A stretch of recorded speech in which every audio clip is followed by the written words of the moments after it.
Welcome, everybody. Welcome, Arvanauts. Welcome, everyone, to a Saturday night stream, and welcome to the premiere of Expedition from the Mysterious Peaks. I am very excited about this. We have been setting up for this for quite a while, and here we are. We have made it. We have arrived, and the time has come for our premiere, and I hope folks enjoyed that video, which, to be clear, is not the final video. It is a placeholder video, as it were.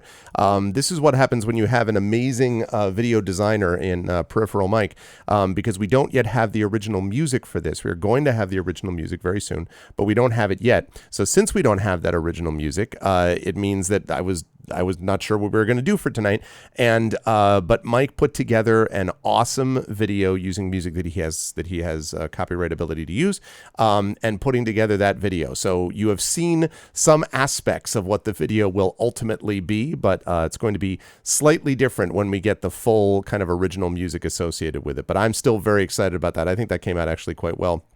And so thank you, Mike, for doing that. Thank you so much for being a part of this. And welcome to all of you for the premiere, as I say, of Expedition from the Mysterious Peaks. We are sponsored, as we were for Esper Genesis, we are sponsored by Alligator Alley Entertainment, which is the producer of Expedition from the Mysterious Peaks. And so I want to thank them. I want to thank Rich Lescouflair, who, of course, is also going to be helping out with 5e consultation on Greyshade. And Rich is the one who is the mastermind behind this adventure and campaign, and it's going to be awesome. Before we get there, though, just a couple of reminders about ways to support us on the channel. If you haven't done so already, please follow the channel. Please check out our YouTube at !ArvTube. That is always appreciated. Please sub to me over there, because you can get all of the thousands of hours now of content, tabletop and otherwise. !ArvCord is the Discord channel where you can hang out with the Arvanauts in between streams. !ArvTweets is the Twitter, where you can always follow me when I'm going live about various things. And of course, the website for all of this is arvaneleron.com. Financially, !ArvShop is the merchandise area. !ArvTrayon is the Patreon, which is very much the fundamental, sort of the backbone, the financial backbone, I guess, of the channel. So that's !ArvTrayon for that. And you can get some cool stuff for yourself and inspirations to help the players, including in the campaign tonight. And despite all the other as opposed to all the previous players who kept claiming that it was now the final time of the month so you can burn them if you got them, this actually is the last tabletop session of the month, so you can actually use inspirations because they're going to reset next month anyway, which is going to happen on Monday, because Monday is August 1st. So yeah, so that's what's going on with the Patreon. You can sub to the channel. We had a big sub boost last night. We ended up with 20 subs actually added on to the mix, which was really nice of everybody. We had a hype train and the whole bit, so that was very awesome. Yes, and subbing to the channel really helps us as well, to use those custom sub badges and emotes to use here, there, and everywhere across Twitch. And of course, if you haven't done so already, please consider checking out the publishing stuff too. !Icarus for my Icarus graphic novel from Athos Arts. !Library for my Tales and Tomes from the Forbidden Library. That is my 5e adventure and sourcebook from Alligator Alley Entertainment. And of course, !, let's see, Arv, oh yes, exclamation point Greyshade, which is the Greyshade novel, and of course the 2 sequels now, Renegade and Heretic, will be coming out, and the Greyshade 5e RPG, and the audiobook, all of which is thanks to everyone having generously supported and pledged to bring that whole project to life, and you're going to see more examples of that as time goes on down the line. Last but certainly not least, exclamation point BLM, Black Lives Matter, very important to affirm and assert the significance and importance of Black lives, and of course exclamation point Help Now, the World Health Organization page on suicide prevention. Very important to reach out to others when you need help and to reach out to others when they need help as well. And of course exclamation point Ukraine, Ukraine, which is a way that you can help the fine people of Ukraine who are fighting back against an illegal and illegitimate war, a war which has devastated them and devastated their lives, and yet they are fighting back with bravery and courage. And so this is a way to be able to step forward and help in that regard. Now, quick note about tonight's session. We will be off tomorrow and off Monday. Tuesday, I will have my final pre-Gen Con stream. That'll run from about noon to 4 p.m. Eastern. I don't know exactly what I'm doing during it. I may do Triangle Strategy. I'm not sure yet. But that's going to be happening in August, August 1st. And then we're going to see what happens as we step forward into the next week, because I'm going to be at Gen Con. For sure, I'm going to be streaming at one point during the con, but I don't know when. It might be one stream, it might be 2 or 3 streams, but we'll see. It's going to be very up in the air, though, for the next week or 10 days or so.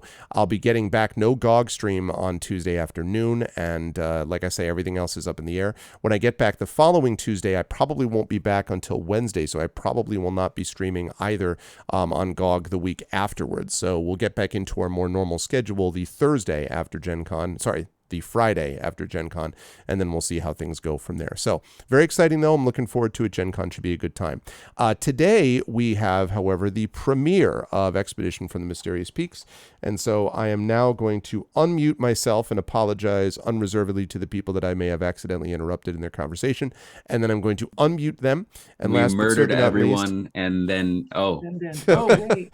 And I'm going to swing over to reveal to you the incredible crew of Expedition from the Mysterious Peaks -1. Now, one person we are hoping is going to be able to join us later on today had kind of a situation came up, so Johnny will hopefully be joining us, but that is okay because we have a session, I think we called this a 0.5, so to speak, where we'll get a chance to talk a little more about characters, specifically a character for someone who was not here in our last session, 0. And then we will then get into just the opening portions of the story. And if Johnny is able to arrive, then we will get into even more of the story from that point forward, because I am very excited to show off the new overlay that we've got for that. Again, this overlay, by the way, is produced by the incredible and amazing Hoodie.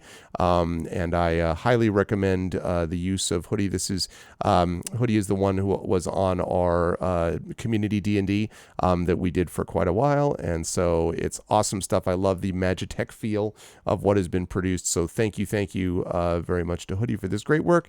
And yeah, look at that. So with all of that said, I am going to say hello to everybody. And I am going to say one thing before I let them introduce themselves. And we'll talk about their new characters, which is that we're launching something new today, chat, a new system to be able to help the players. And that is that we are, for the first time here, going to be starting a process whereby we can actually give direct money to the players, so to speak, and it's going to work in this way. You folks know that there is cheering on Twitch, and it allows you to cheer bits. Previously, I haven't done a whole lot of this. There have been some people who cheer here and there, and that's awesome when they do that, but it hasn't been anything which I've done a lot with or focused a lot of attention on until now, because during these sessions, so during a Mysterious Peak session, any money that you cheer, any amount of bits that you cheer, I will keep track of those. And then at the end of every month, so I'm going to fold this into August. So at the end of August, I will add up basically all of the bits, all of the money that was given to during this time period. And those bits will then be distributed, or the money, I should say, will be distributed to the 4 players, Johnny, Toya, Cat, and Zach. They have the option, if they wish to, if they want to not take that, they can tell me that privately. They don't have to do that here publicly, but it is something which is starting the process of getting to the point where I can hopefully start paying players. I have limited resources and I can't just do it for everybody because I have a lot of players and, limited resources. But by doing it this way, it gives us a chance to have people who want to specifically thank the cast for that to do so in this way. So if you support by subbing to the channel, that goes to me. If you are supporting the Patreon, that goes to me as well. But if you are doing bits specifically, that kind of thing is going directly to the players in this session. So you can think about that. If you want to do the cheering, that is going to make it a possibility to cheer to the players, and then they will get that money down the line. So that's the way that's going to work. It is one of many new things I'm starting to roll out here in Expedition because it's a new campaign. It gives us a chance to do that. Okay, now I'm going to shut up. And even though I'm going to, in future sessions, not spend as much time with introductions and try to jump us into the story faster, I'm not doing that tonight because tonight is actually about characters introducing themselves. So I'm going to jump down to someone who was not with us last time, but is now. And that is, of course, the amazing and incredible Cat Rambo. It is good to see you, Cat. I hope all is well with you. And yeah, how is everything with you? And then we can start talking about who your characters are. Maybe just give us the character names, and then I'll let Toya and Zach introduce themselves, and then I'll come back to you so we can talk about that in more detail. Things are going well, and my characters are Fob, who is a lizard folk rogue, and then the Esper Genesis character is Ziriel Felzahali. Oh, wow. Okay. The Casimir, who is a cash specialist. Cash specialist. Can I get a spelling on that, Ziriel? Yes. Shall I put it in the chat? That would be lovely. You said Ziriel, and I started thinking of Carry On, My Wayward Son. I have no idea. Ziriel, my cash specialist. I have no idea why. Toya, Triffid, one of my mods is asking if you have a Twitch handle or not. Yeah, I was just typing in the chat. Oh, okay. I actually have on Zoom because I don't have it. Okay. Here, I actually have several, okay. But the one we'll go with is at Where Doge Wow. Okay. Are you able to type that in so that they're able to see it? Ziriel Felzahali. That sounds. I'll do it there. That's a cool name. Yeah, and I'll put it in chat. Okay. I like the idea, by the way, that you have your lizard you have Kesh specialist Ziriel Felzahali of the blah blah blah blah, right? And then lizard folk rogue Fob. It's a very different kind of aesthetic in each case. Here's our first example of this. Wow. So we have got an early cheer, and of course it's a Rudnell, who is super Mr. Generous. So that is 1,500 bits. Thank you, Rudnell. I am going to keep track of that right now in this session. Nice. Okay. Thank you. Cat is playing a lizard person. This is amazing. Yes, that is 100% the case. Okay. Thank you very much for doing that, Rudnell. All right. Toy's handle is Where Doge Wow. Okay. Very, very nice. Okay. All right. I'm going to make sure I don't process 1,500 bits. Okay, cool. Lovely. All right. I'm going to come back and talk about Fob and Ziriel and all that in a little bit. But for right now, I'm going to move up this sort of up to the northeast of our four squares, as it were, up to Toya, and say hi to Toya. Toya, how are you? Again, I need to make sure that I have your picture too high. I've got to make sure that we get that so we can see that badass hat.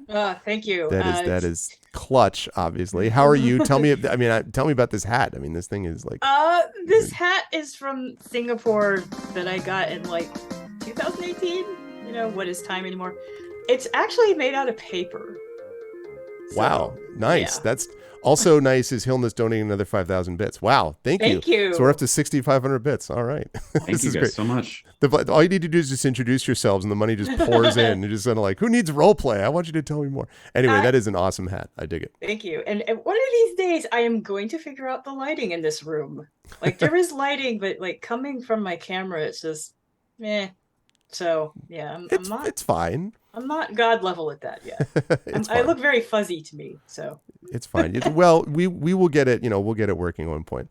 6,500 is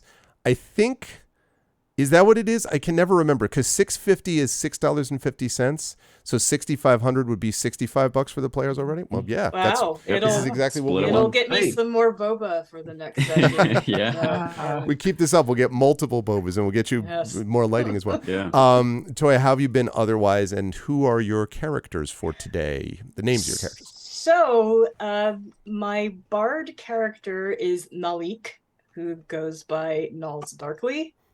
And Darkly. I'm working on a and she's probably early mid 30s, and then I'm all human. I'm boring. I like humans. My adept character is a utopian human variant who is going to be like in her late 50s or early 60s, and her name is Dr. Naomi Winterfield. Ooh. Love okay. it. Yes, and also for anybody who's new here, I have never played a campaign before, so I am all very new to this, so I might be asking lots of questions. That's a great name, Dr. Naomi Winterfield. It Wow, is. nice. Sick. All right, good stuff. Right. So we've got just making sure I marked that all down. Okay. That's your Dr. Naomi Winterfield, and that's the Adept Dream Shaper, right? Yes. Okay. Good. I want to make sure I And had she's that marked Dr. down. Winterfield if you're nasty. So awesome. As a Mainer, Winterfield is a very homey name for you, Rudinell. Well, yes. That's, I imagine Maine residents would feel right at home with that. Good stuff. It is a pleasure to have Toya with us. It is also a pleasure to have, of course, the amazing Zach Clay with us, who is here and is awesome, of course. Zach, it's good to see you. How is life in the universe with you? And tell me about your characters for today. Life in the universe is great with me. I'm doing great. Very happy to be here. Excited to get a new campaign going. Thank you again to Hillness and to I need to go back and to Rudinell for the cheer. That's very generous. Thank you guys so much. Today, I will be playing. Well, last session 0, I came up with an orc druid character who I think is named Torig, something of that sort. In the time between that session 0 and now, I've actually come up with another D&D character that I will be starting the campaign with, who is a human young woman named Beauty. And you all will learn more about her at some point. I keep it intentionally cryptic because it's just going to keep getting weirder from there. The Esper Genesis style character I am playing, I have named Dr. Jaraxxus, who is a...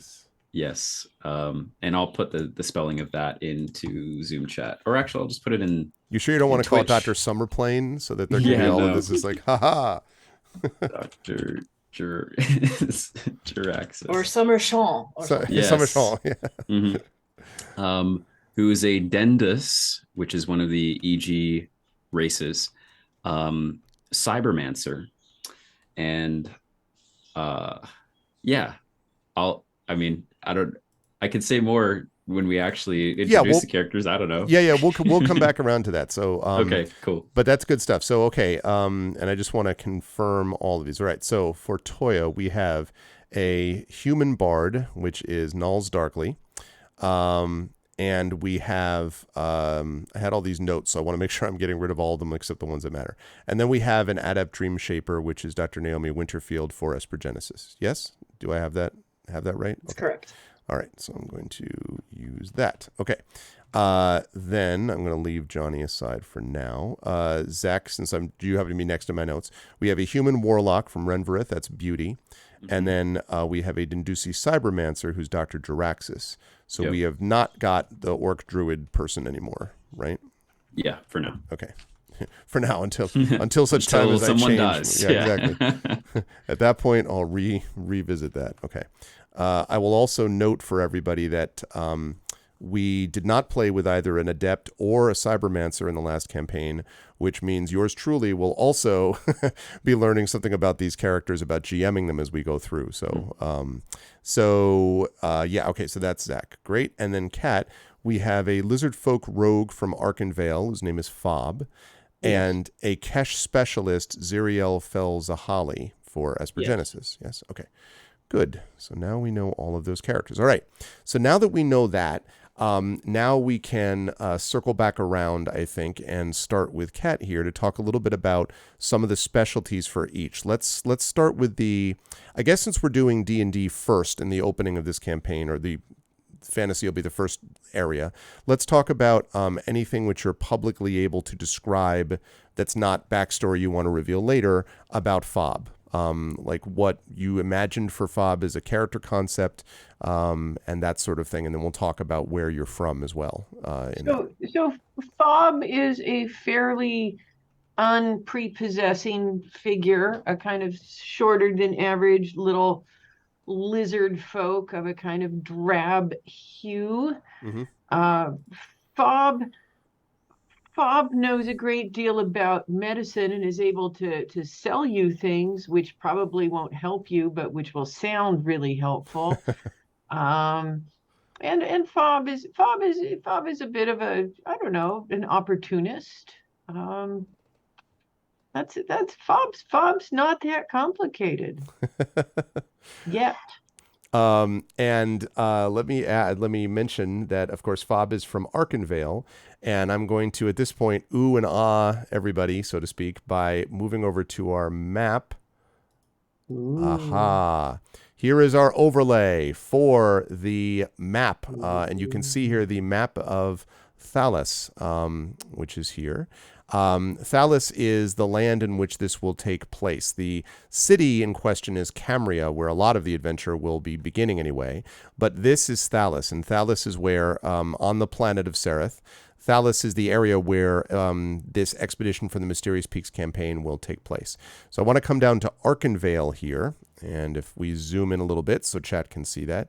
Here is Arkenvale. It is to the west of the Wormspire Mountains. It is to the southwest of the Valley of the Ancients, and it is not far from the Ashen Wastes, where a great disaster struck the planet many hundreds of years before, and we'll talk about the significance of that as we get there. So I'm going to describe just a very brief thing about Arkenvale, and then we'll ask about how this fits in for Cat and Company. Although before I do that, I realized that when we had the video problem, that name looks great on Zach. Yeah, it really does. I looked over. Really I was like, does. my name's usually not that long. And I was like, oh, that's my character name.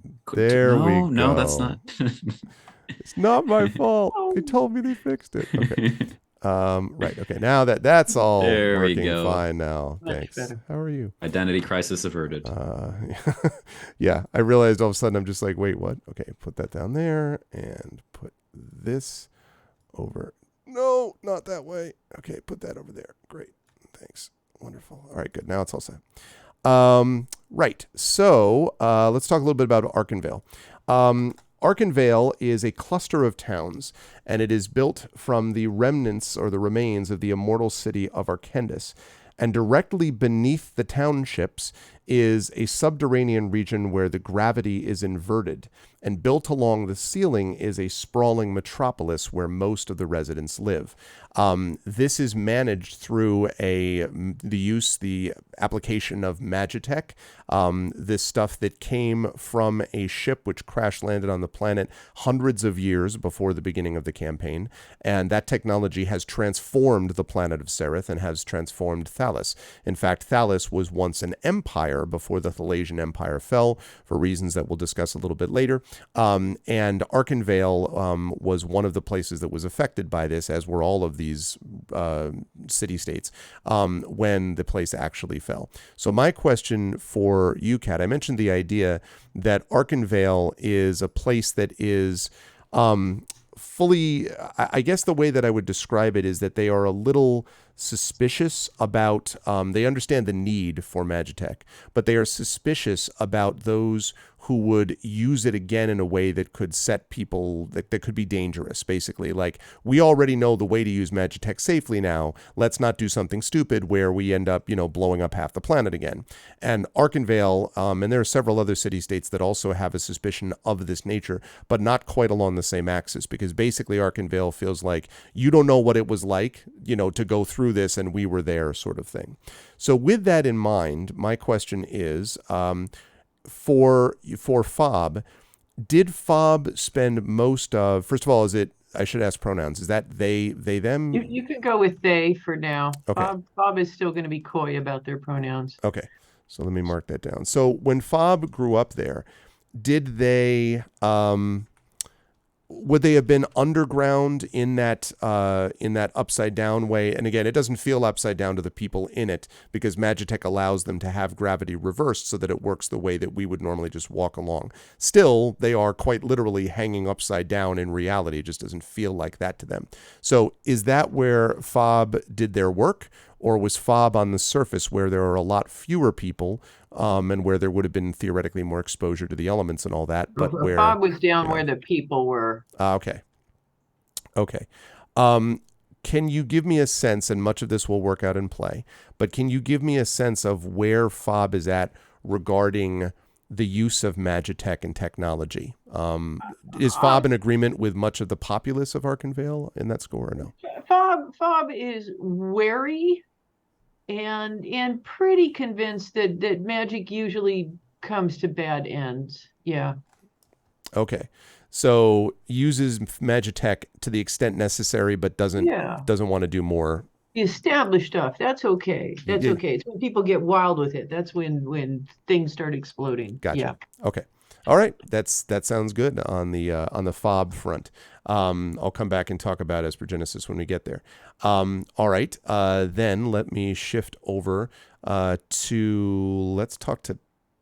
Oh, actually, I'm sorry. Before I get there, anything special ability-wise that you want to highlight about Fob, Kat, or not? Anything that you're like, this is a particular interest for Fob in the repossession of goods for the purposes of future use of others or something, that sort of thing, or not?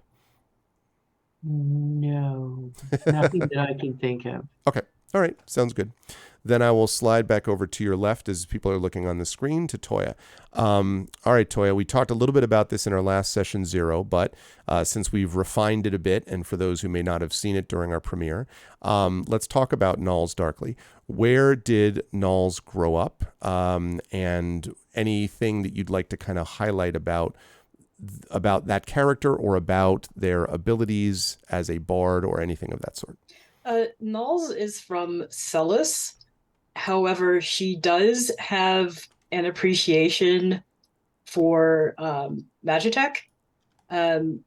She doesn't see why there needs to be all of this fear around it, like to respect it and to learn about it. Mm-hmm. And she went to school in Renvrith and stayed there. Yeah, and stayed in Renvrith. Yeah, so she has learned about the Magitech. She is a bard who has the ability to travel to that liminal space between consciousness and dreams. Yep. Liminal library and dreams. Yep. Okay. So a couple notes about that, chat.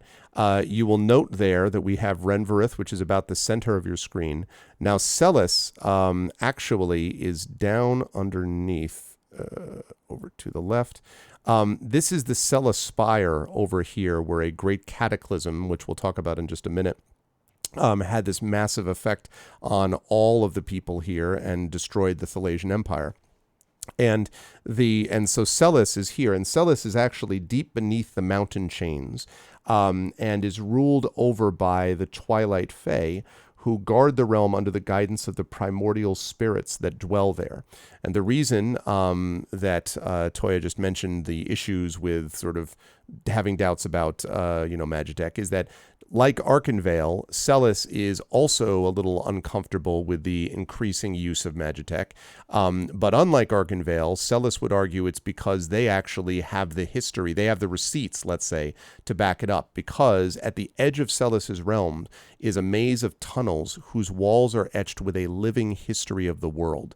And so people who really want to know the ancient history, even pre-Thalassian Empire history, history usually can do so if they go to those tunnels. And Celis basically feels like we understand the history that all of you like to forget.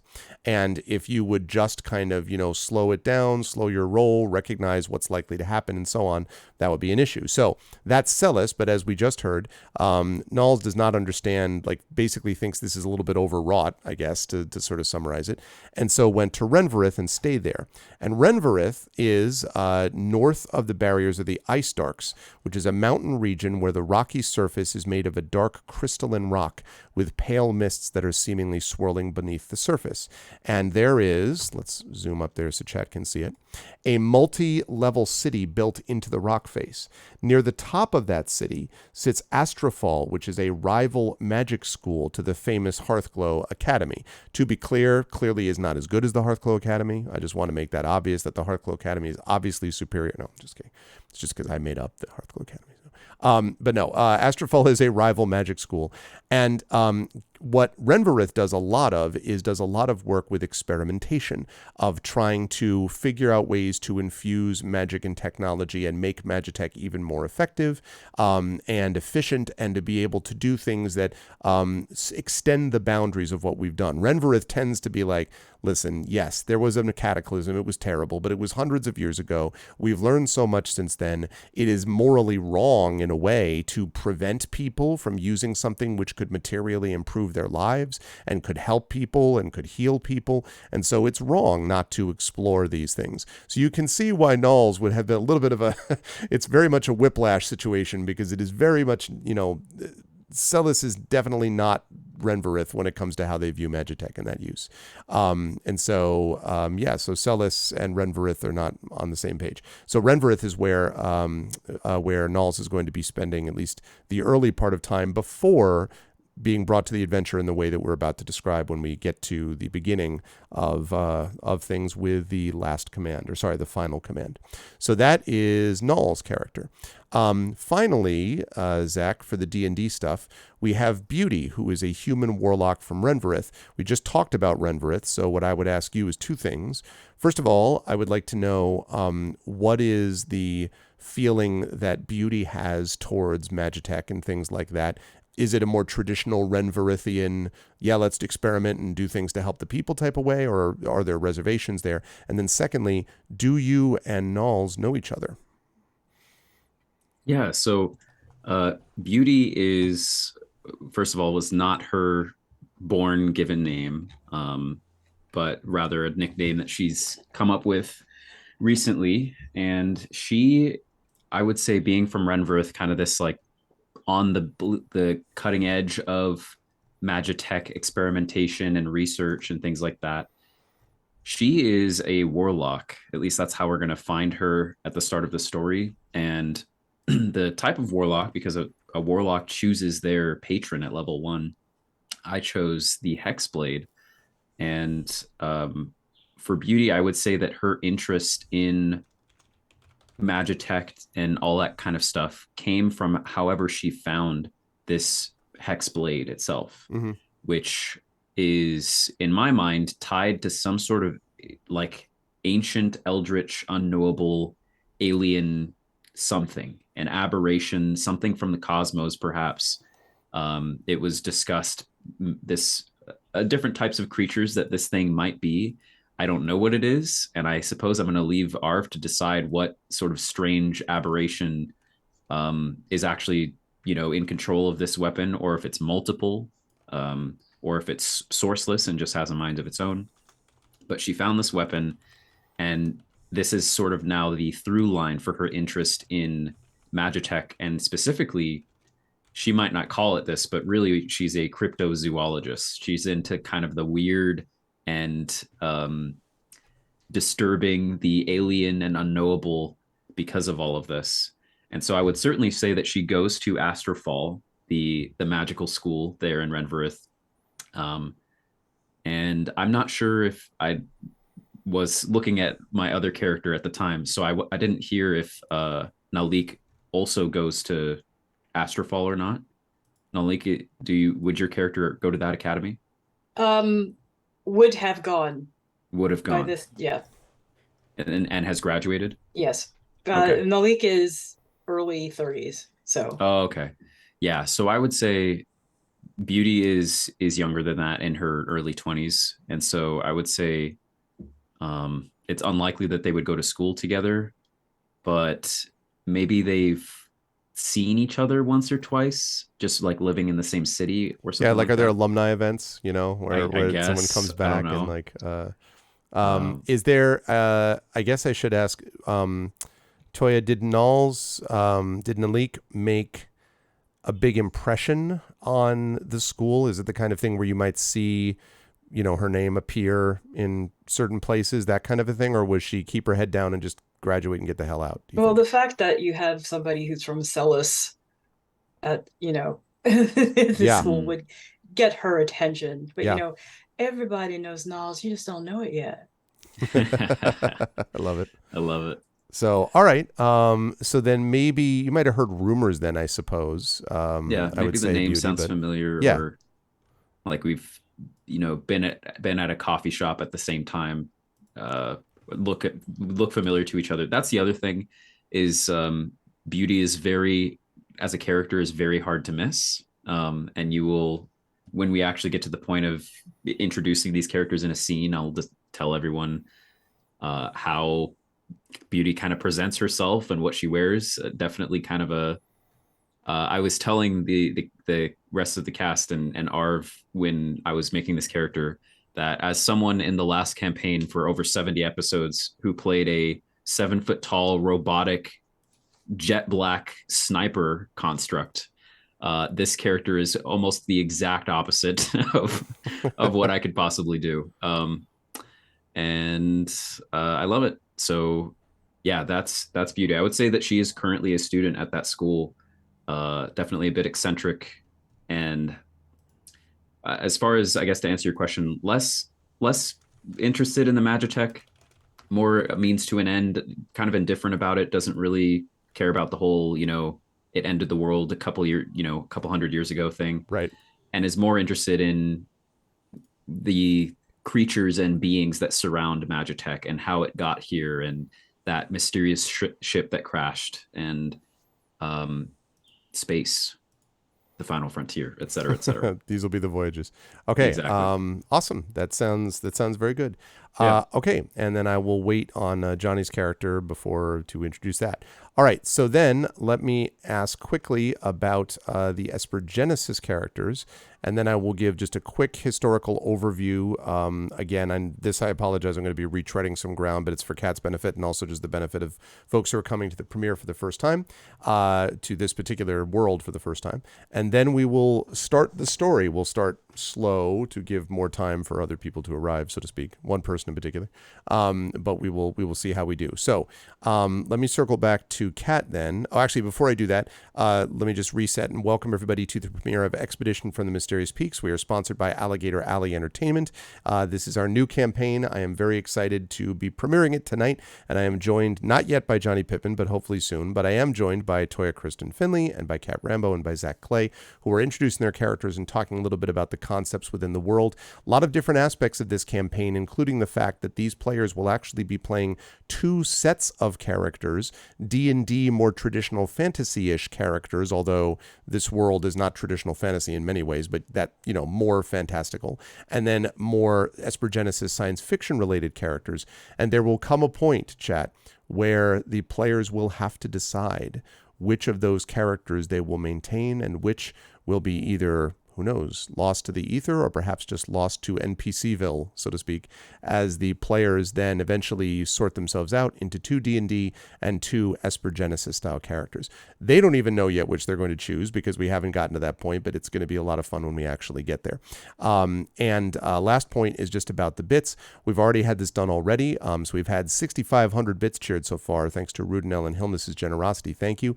Any bits that are cheered during these sessions, and I want to specify only these sessions to begin with. This is a pilot program, let us say. Later on, I'll be rolling it out to other campaigns as well. But any bits that are cheered during this session or the next Mysterious Peak session, any Mysterious Peak session, I will add all those up, and at the end of next month, at the end of August, I will distribute those bits in the form of money to the 4 players, and they can either keep it or distribute it back to the channel as they wish. It's up to them.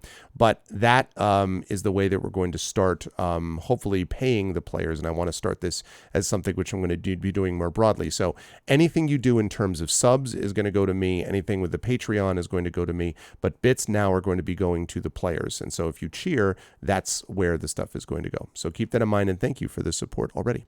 Okay. Also, thank you to Triffid for all the commands that you're putting in place. Thank you so much. I see that, and that really helps. Thank you.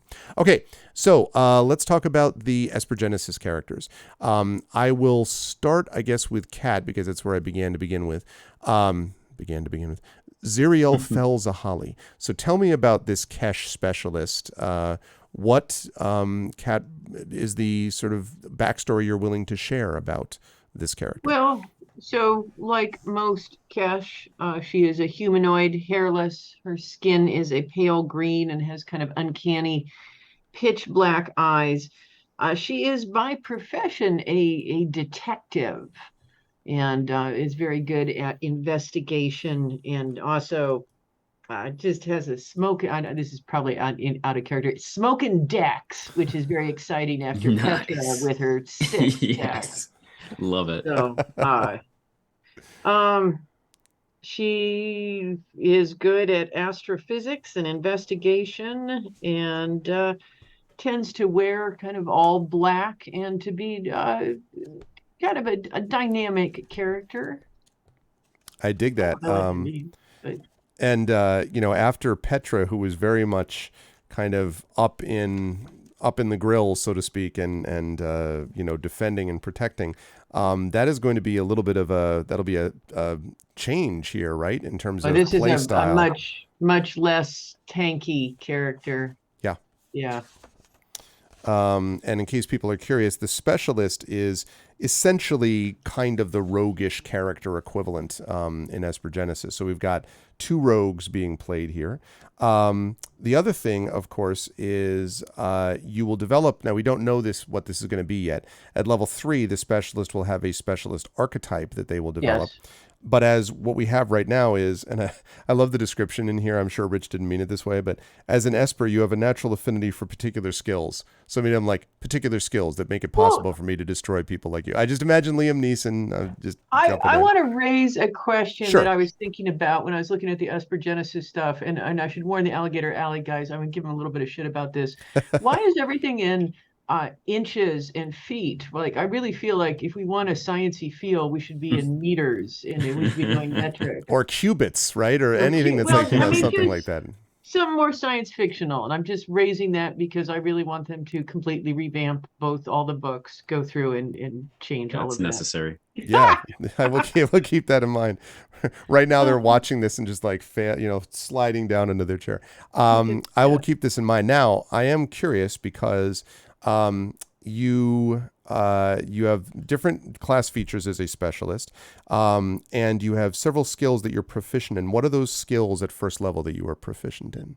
I took, so I have a number of skills. So I took acrobatics, athletics, stealth, and sleight of hand. But then I also have this natural aptitude, Mm-hmm. and I took investigation and astrophysics for those 2. Okay, very awesome.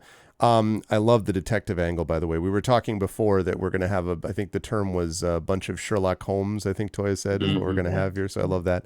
The other thing, of course, is you have deft strike, so you can do extra damage to people. Yes. What about this ShadowNet ID? Tell me about that. Her ShadowNet ID is Jewel 5 ampersand. Ooh. Arv immediately goes to write that down. Notes.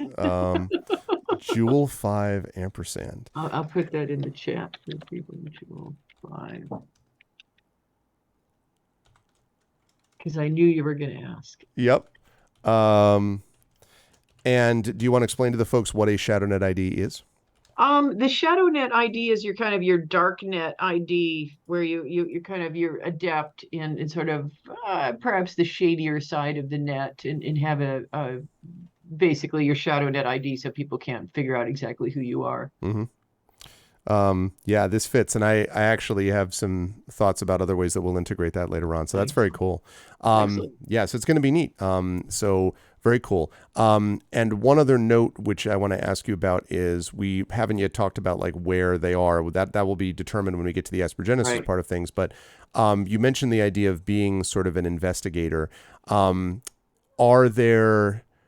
Is there sort of a I'm trying to. I don't want you to reveal backstory that you're not willing to do yet. But I guess I was curious about the kinds of things that have gotten Ziriel to the point where, and is Ziriel she, her? She. It is, okay. Ziriel is she. Okay, So I left that a little murky because I Okay. wanted you to be able to fit it in however you wanted to fit it in. got it. So I'm fine with kind of fudging however you want me to fudge it. I will. That sounds good, and I appreciate the extra work. Also, thank you to Wispy Song for cheering 1,500 bits. So we're up to 8,000 bits Thank you. today. Thank you, everybody. These folks went, oh, it's a pretty good deal. We can just do hundreds of dollars every session. I mean- It's amazing. Thank you, Wispy Song. I ain't mad appreciate at Thank it. you guys. It's a good idea. I appreciate that. Okay, so awesome stuff. All right, Kat. So thank you. Let me move over then back to Toya. I think is who I had next. So Toya, we have Dr. Naomi Winterfield, and I don't know anything about Naomi Winterfield yet because we hadn't quite created this character. So tell me about this adept dream shaper and what drew you to this character and that sort of thing. Well, I like the idea of having an archaeologist who is specifically studying and researching ancient lost civilizations. Mm-hmm. And when I rolled, I actually ended up stupidly charismatic. So, look at my sheet really quickly. I also have high investigation as well, and I'm also proficient in it. Because I'm Zach is going to have to help me remember some things about this. I'm a utopian human variant. So I could choose like a couple of skills that were charismatic, intelligent, or wisdom. And so I went with lore and investigation. And then she also has a background of scholar. Yep. So she can speak 5 languages. And I did have a question about the languages because Yes. I know that I want to choose the Alomu. I believe that's how it's pronounced. It's the language of automatons and computers. Yep. But then there's also the Machina language. And I was thinking, well, if this crew ends up on Thalos and runs into ancient tech, would somebody who speaks Machina be able to talk to the machines? Maybe. Yeah, maybe. And actually, where are you finding the Machina? I see the Alomu. Where are you finding the Machina? Are you looking at the languages table? Yeah. Or Yeah, I'm looking at the exotic languages. Yeah, I see Alomu. It's right Machina is underneath right it. under it. Oh, It's under not typical called- speaker, it's called Alphaline. Yeah. Okay. So typical speakers, right. Okay. So you're basically trying to figure out which is more likely to be the one that you might encounter on, so to speak, on. Well, I Thalos? think Alomu is a good one, period. But there seems to be, automatons and computers are not the same as Machina, apparently. Right. Yeah. I didn't really know what Machina was. I couldn't find any reference to it in any of the I book. have to admit, I'm not 100% sure of it myself. Okay. I will Maybe need to. it might be in the threats database, maybe, or something. That's actually probably true. Yeah, hold on a second. I have access to that because that's the first time I heard of it. I heard of Alomu before, but I had not heard of Machina. Yeah, I Unless had it's looked Vox through, Machina, but that's kind of That's a whole different a box. whole different deal. There are a few examples of monsters in the back of the player's handbook for Aspergenesis, and a handful of the constructs and automatons do speak Alomu, but we didn't see any that well, actually, yeah, that spoke Alphaline, I suppose. Technically, they would be Machina that speak Alphaline, but Okay, so Anyway. let's get down to this. Yes, I don't need any of that. I need to go to here. Okay, I'm looking down this stuff here. Okay, so, right, I would like to.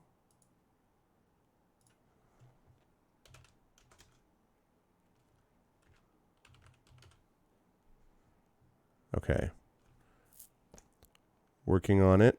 Aha. Okay. Yes. All right. So, interesting. So, okay, let me I actually think this is really cool. So I will read this because it'll be useful for all of us. I think it kind of explains it in the end, but it takes a little while to get there. Anyway, so the there are these creatures that are called Alphalite synths, and they were the first robotic units to use the universally adaptable machine language, which is known as Alomu. Over time, these constructs became suited to many different tasks, and they're commonly found in more populated galactic regions.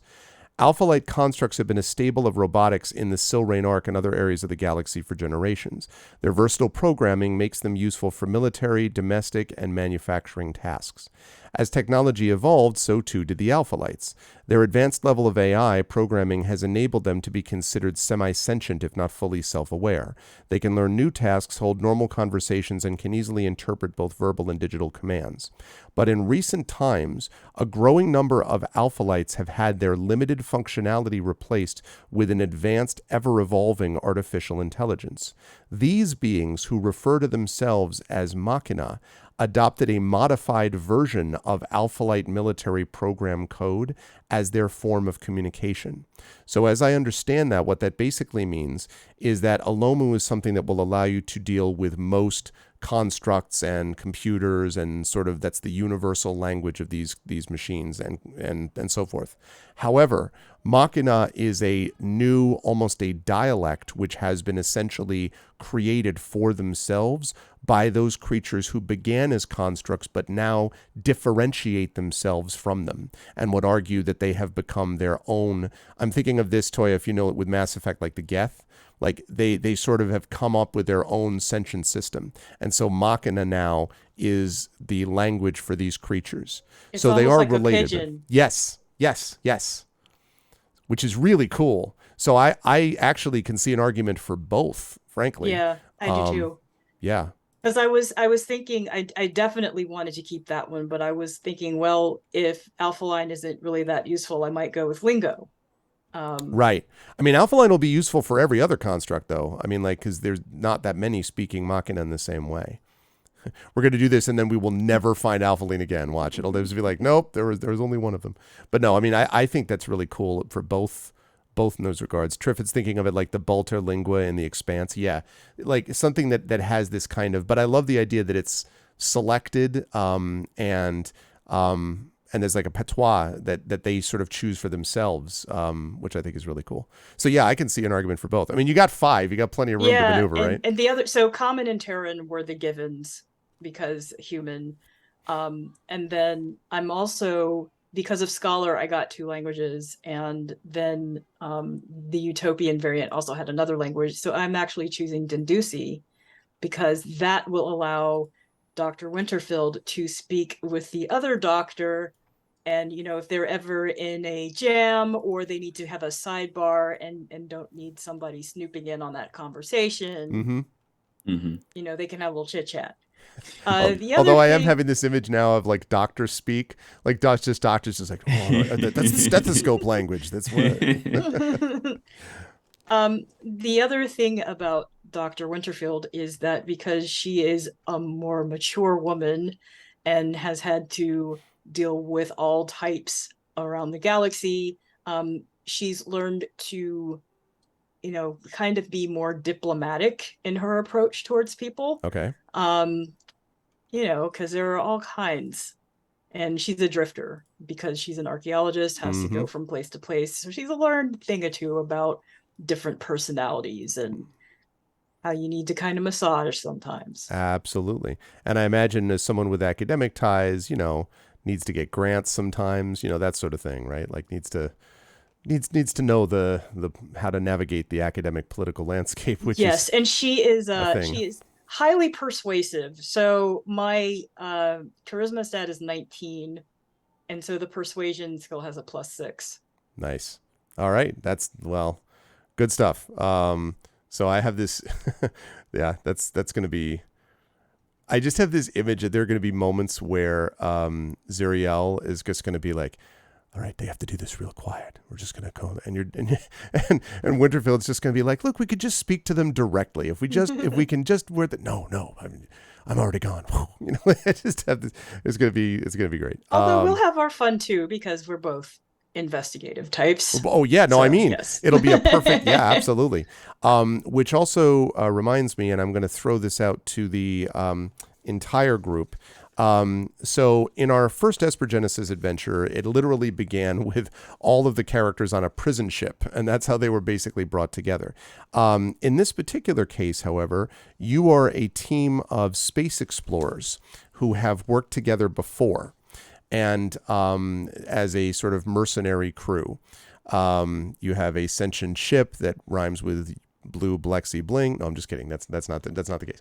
I'm just kidding. I did not rip off Kat's work, but you are all together on this ship together. So my question is, and I'm going to ask this, basically it's going to segue me into asking about Zach's character.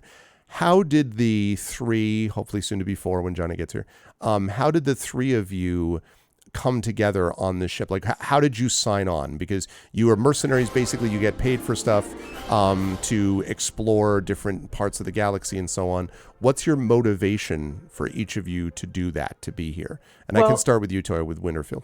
Yeah, I was also going to note that there's a theme of dreams, not just with the D&D characters, but also the Esper Genesis characters. Yeah. This is a dream shaper character. I was just thinking that, you know, this is somebody who is academically minded, a scientist, but she also believes that there's something into dreams and she doesn't necessarily understand them. So perhaps she's on this particular ship because this affords her the ability to do some research into dreams that she may not if she were like working at an institute. Yep, that makes sense. Okay, thank you for the gift sub, by the way, Triffid, and enjoy it, Lightning Invoker, and welcome. Shadow has arrived. Zach points out that they escaped purgatory and the ship was the portal. Shadow has arrived, was watching our vocalist game called Purgatory, which is very different. But cool. So that's cool. All right, that makes a lot of sense, Toya. And yes, I like the dreams are going to fit in a lot, I think, to the way this adventure operates. Okay, so let me ask Kat that same question, then I'll come to Zach, who can explain that too. So how did Ziriel sign on for this crew? Ziriel has always just been a little bit too nosy for her own good. Okay. And is very kind of curious and exploring and sort of blundered her way onto the ship. But it's interesting and entertaining, and she's got, it seems as good a place as anywhere to be. Very cool. I am very interested to see how more of that happens. Okay, cool. So Zach, that brings us to you and Dr. Jaraxxus. So tell us a little bit about your Denduzi Cybermancer and maybe some of the abilities which stand out. And then same question to you about what Dr. Jaraxxus is doing on board this ship with each other. Yeah. So Toya and I were working on our characters today, and as I was kind of introducing Toya to the Esper Genesis system, I was still thinking about really what direction to take the character, because I knew that I wanted to play a Dendis, you know, sort of like this cognitive alien species, a cybermancer. And as I looked into it, we started looking at backgrounds for Toya's character to like find, you know, like backgrounds in D&D and in Esper Genesis, what would fit. Yep. And you know, for Toya's character, we ended up picking Scholar, which is a perfect fit for a, you know, kind of like spacey archaeologist type person. Mm-hmm. And then for mine, I made a coy remark because for a moment we passed over celebrity, and I was like, a celebrity researcher, that'd be kind of funny. And I think that's the direction that I'm taking this Dr. Jaraxxus, this cybermancer. So his background is celebrity, and then there's one addition, a feature that the cybermancer gets called the persona form. And under that, I can tell you what a persona is briefly. Bring us Okay. over to the galaxy and take a look at this. So, more commonly referred to as the SIM, the Silrain Intergalactic Matrix, which we did interact a little bit with in Place's last campaign. A bit. It's a data network, a hub for communications, research, entertainment throughout the Silrain arc, throughout the galaxy. And it says in the description of the SIM, the billions of users who access it do so in a variety of ways. Many choose to perform what's called a SIM dive, the act of linking your brainwaves directly into the network and navigating the virtual world with an avatar, referred to as a persona. With that knowledge, kind of similar to, I don't know, what comes to mind is a similar phenomenon like Ready Player One has that sort of like, insert yourself in the virtual world. Yep. The Cybermancer class, the Cybermancer class says, or Snow Crash or any exactly. any of those deals, yeah. The Cybermancer class says, at first level, you have a persona that represents your inner identity. Its appearance is often similar or identical to your persona in the sim. You project this persona through your Sorium implant, translating your interlaced reality into effects in the physical world. You can choose whether or not your persona is visible to others when you use this class feature and powers. So essentially, this is something new and exciting I learned about the Cybermancer, is that you choose like a virtual self that can be overlaid over your real self, or perhaps even disguise yourself. Although it is your persona, so it is known by those that are in the sim. And so with those ideas in mind, kind of the direction that I'm taking Dr. Jaraxxus is that he is a cybermancer, a researcher, perhaps, astrophysicist, things of that sort, just really into the progression of space technology and things of that sort. Celebrity background plus the sim thing. So essentially what I've envisioned is that Dr. Jaraxxus is kind of, I guess to bring us to a real world example, like Clippy meets Neil deGrasse Tyson. Okay. Because you have the sim persona, which for him I think would be, I'm thinking like a squid or something of that sort. Okay. He could be like a friendly, cute little squid in the sim that's like helpful and has all of this knowledge and research and loves educating about science and astrophysics and computer technologies. And does he do it that same way where he like comes in and he's just kind of like, so, it looks like you want to do this type of thing. Like, yeah. And I guess more from Clippy, the aspect of like how helpful he is and just like the little cute avatar. And in reality, Dr. Jaraxxus is like a over 6 feet tall, big, stocky build Dendis. But he's essentially a celebrity, at least in the sim space, and perhaps among the Dendis as well, for being a renowned researcher, astrophysicist, things of that sort. So he's kind of made, he does know what he's talking about. And, there's the trope that I could fall into that I'm not going to do, of like, a character that says he knows all this stuff, but it's really all fake. Like, no, he's an actual scientist. He knows what he's talking about. He knows it. Okay. Yeah. But he's happened to, his personality, he's kind of big, like bear, teddy bear like persona, has made him, many people come to his liking. So that's his focus. And then as far as why he's on the ship, honestly, I think it's because, sure, maybe they're pursuing some particular kind of research. Maybe we'll find out, why we're stopping at this particular planet at the start of the campaign. And that can be the impetus. He's just interested to see a new place. But I feel like for Jaraxxus, it's mostly just the internet clout, or the sim clout. He's doing it for the clicks. He's doing it for the fame, being like, look at this strange new place that we found ourselves in. Come, follow along my journeys, and I'll teach you all about everything that goes on here. And has essentially created a whole online persona around educating people about astrophysics and science and research. Spectacular. I am curious then as to whether Dr. Winterfield has a certain amount of annoyance, irritation at the YouTube clout chasing Dr. Jaraxxus. Is there any of that, or do you respect Dr. Winterfield? Some of this, of course, will come out in play. I'm just curious. I have to think about that, but on some level, she's going to hold things very close to the vest. Okay. Yeah. Okay. I just have this image at some point being like, look, you no-bid hack. Like, I've been actually... You have to be political around colleagues, after all. Mm-hmm. True. That's true. It wouldn't be the first time dealing with celebrity academics, I imagine, for Dr. Winterfield. Okay. Okay, very cool. Well, now that we have a sense of that, I think we can talk a little bit then about the history of this place and how this happened. And again, for those of you who saw this already, I apologize, but I do want to make sure that we talk a little bit here about how this all came to be, basically, like what this world is. And then we will maybe just start the first little, bits of the story and see, how far into that we can actually get. So 4 centuries ago, the principalities of Thalos, which was basically this, at the time, a group of different nations that had been in some uneasy peace with each other.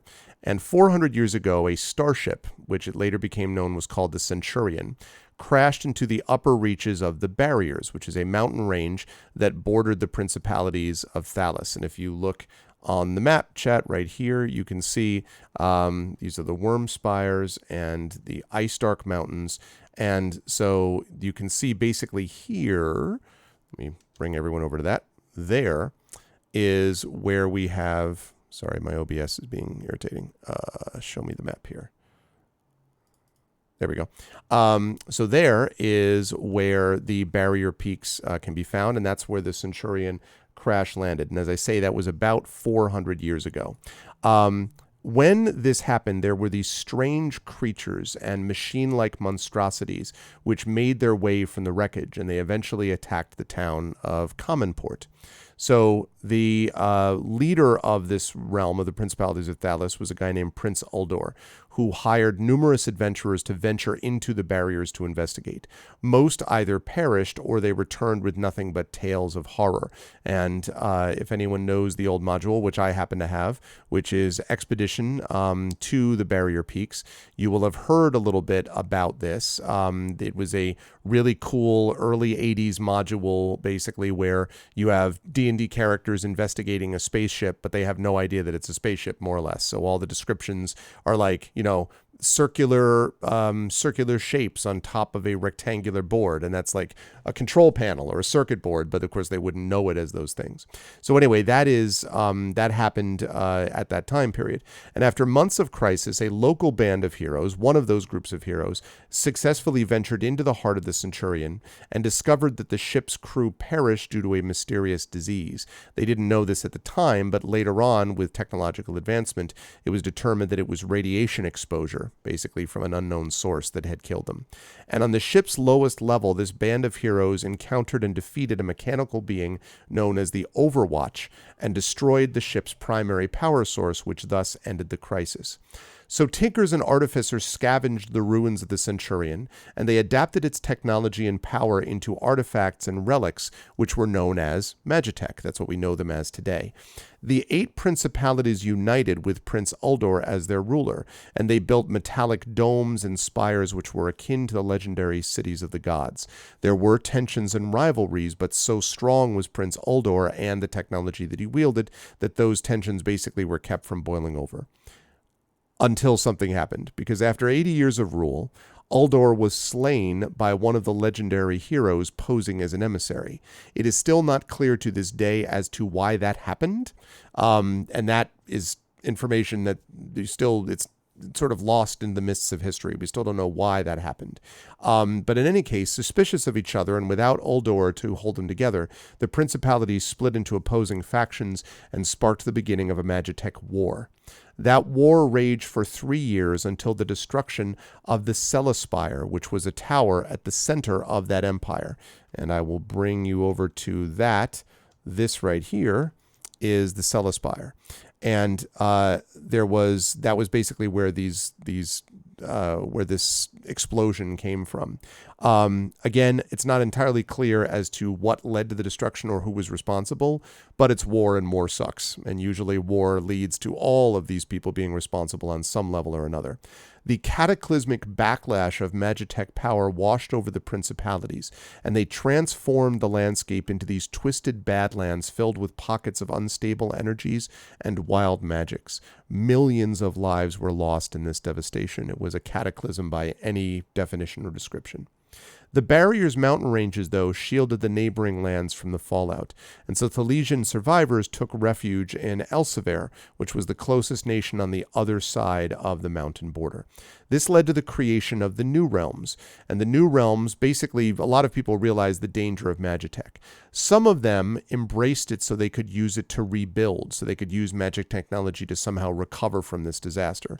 And then there were others, we've talked about people from Celis already, for example, who warned against using such power again. They tended to retreat and kind of, turtle up, right? Like kind of retreat beneath their shell. Artificers, though, discovered different methods of developing new Magitech artifacts to rebuild Thalos. The 3 surviving princes each chose their own path, and they agreed to a tentative treaty between their new nations. 2 other leaders were chosen by the people, and the rebuilding began. And so there were 5 magical realms forged, each one isolated and independent, but connected by a system of magical gates, which were built along the ruined Valley of the Ancients. And you can see the ruined Valley of the Ancients on your screen. At the bottom, left or southwest of that, there is a whole system of magical gates that allow people to get from one realm to the other. Due to their obscurity, either because of their location or because of Magitech protections, these countries became known as the Veiled Realms. And that brings us up just about, essentially, to the present. There are, as I mentioned, 5 of these realms. The first one is Arkenvale. We've already talked about that, this cluster of towns running along a lakefront, and then there's the underground metropolis where the gravity is inverted. That's where Fob is from. We have Celis that we've spoken about already, the one that is beneath the mountain chains, ruled by the Twilight Fae, under the guidance of primordial spirits. They are the ones who are the best historians. They know the most about the history of not just Thalos, but what came before it. And we've talked about their feelings about Magitech. Then we have Evosaria. Evosaria is a realm which contains a broad stretch of restored Badlands, and that is right over here. Restored Badlands. These, where are we? Wrong, I lost my note. Hold on a second. There we go. Lush forests and fields surround this Moonstar Mount, where the Primarch and their circle of green wizards maintain the balance and defend the realm from the denizens of the surrounding wastes. It's important to recognize that Evosaria is a place which, because it was somewhat shielded from the destruction, but also because it was close enough to see the other lands that had been unaffected by Magitech largely, Evosaria then developed this interesting relationship where they see Magitech now as something which allows them to live better in harmony with and sometimes harness the powers of nature. So they are very much driven by the natural world, the natural processes of the planet of Sereth and the region of Thalos are things which are very interesting and important to them. And a lot of the sort of power that Magitech can give them, they think works if it is done in combination with the natural world, which is why they have some problems with Renvarith, as you could probably figure, because Renvarith is kind of like, whatever's clever, like, let's do it, let's make it happen, let's get out there and, help the people. And Evosaria feels that that is throwing the world out of balance and causes it that there's a possibility that it could destroy the planet of Sereth if this was to go too far. So they're not opposed to Magitech, but they think that Magitech should only be used in conjunction with the natural world which is around them. So that's the idea of Evosaria. I will save Camria for last because Camria is where a lot of this is going to take place. Well, actually, no, I guess not, because we've already talked about Renvarith, about the experimenting. So now we can talk about Camria. This is a collection of towns built along floating land masses connected by gleaming bridges, and the Primarch oversees the realm from a silver tower in the center of a secluded fortress.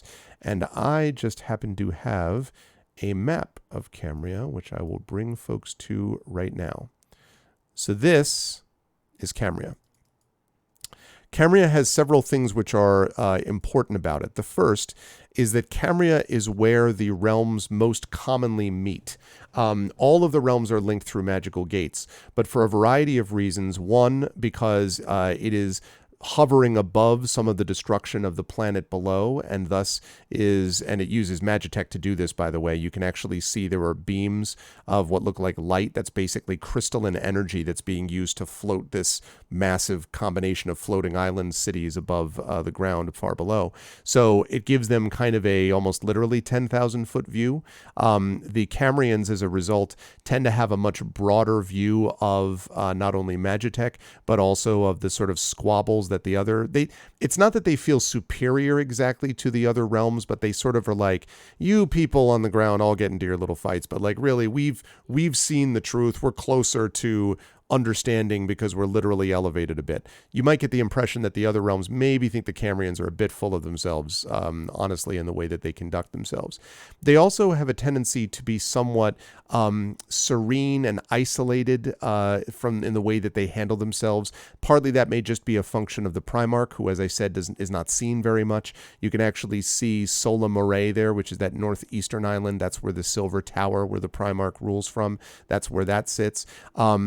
And there are some people in Camria who, despite the fact that the city-state as a whole is quite wealthy and provides for its citizens, it's not all peaches and cream. There are a lot of people who feel that they have been left out of this glorious existence, that feel as if they have been asked to do the sort of menial tasks that the sort of elite citizens of Camria will not do, and so there are fault lines bubbling below the surface. Camria believes itself to be very enlightened both and very progressive. How enlightened and progressive it actually is something which is up for debate. But in any case, Camria is a place which does embrace Magitech and does think that it understands better how to manage it than some of the other realms which are maybe too close to the source, easily corrupted. And so Camria sees themselves as a bit above the fray in every respect. And so those are the 5 realms that we have for the 5 veiled realms with their relationships with each other. And so I think that's the only thing I need to mention as far as worlds. So now what I want to do is take questions from folks, and I mean specifically questions from my players about either characters or about connections with the world or things like that. And then I think probably we should take like a 5-minute break and then come back and get into the story a little bit. So let me ask Toya, Kat, Zach, I know Toya and Zach already asked some of these questions already, so you may not have any additional, that's fine. But if you have other ones that came up, please let me know. Kat, do you have any questions about the world or anything of the sort? Not at this moment. Okay. Have there been any like skirmishes, whether, theoretical or actually physical, between any of these kind of city-states? The Veiled Realms? Yes. Yeah. That has happened on multiple occasions. They are always snuffed out quickly, and half the time there's this sort of, there was an incident, right? I would liken this to some of the early days in Kashmir, between India and Pakistan. I emphasize early days because it got very serious and did not stay that way. So now they are very, very serious, major problems in terms of Kashmir.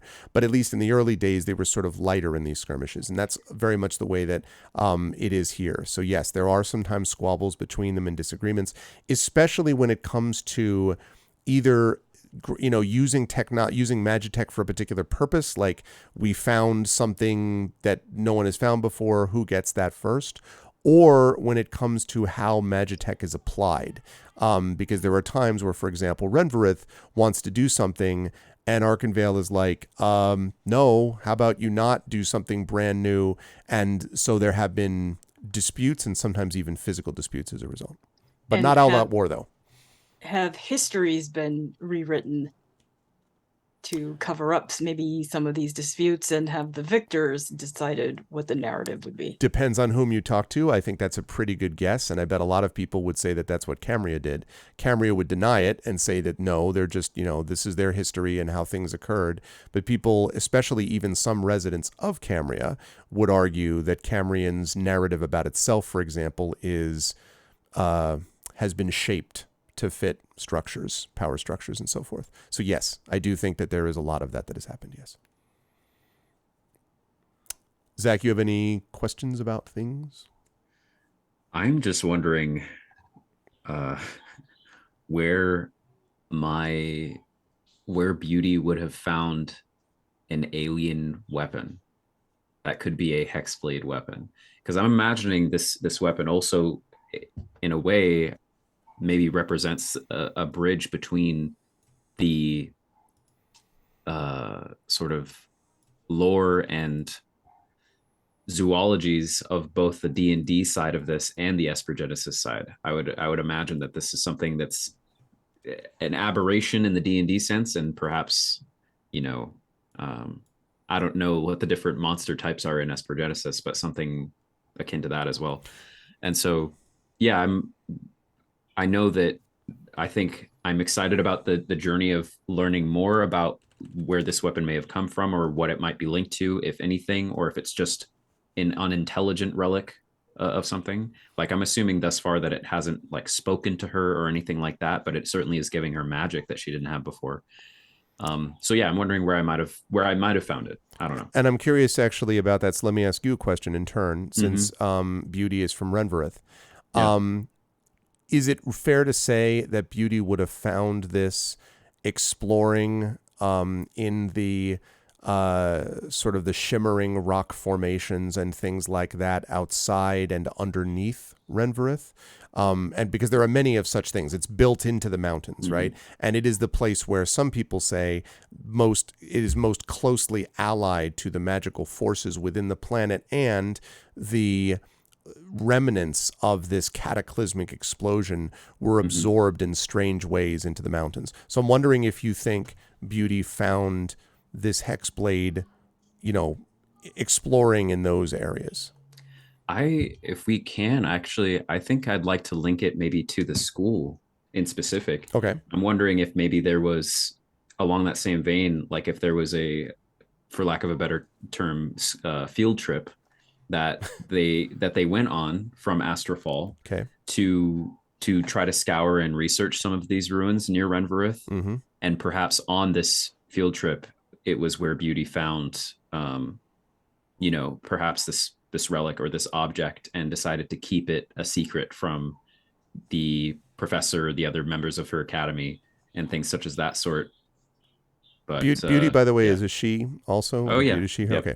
Can I ask, do you keep it secret even to this day, where you never bring out the hexblade, or? Well, at later levels, I will gain the ability to actually make it disappear, I think. Right. Okay. But right now, no, it's just a straight up weapon. And I think well, I was going to make it a rapier. That's really hard to hide. But now, as we're discussing this, how about a claymore? That should be fine. Yeah. Let me just hide a claymore. And actually, I think I'll also be able to change even the weapon type eventually, but maintain the same spirit of the weapon, but it will just change itself. So actually, I'm thinking maybe it's a dagger right now. Okay. Something that is small enough to hide and keep to myself. And yeah, so in that vein, I would say they don't even know that I found this. Okay.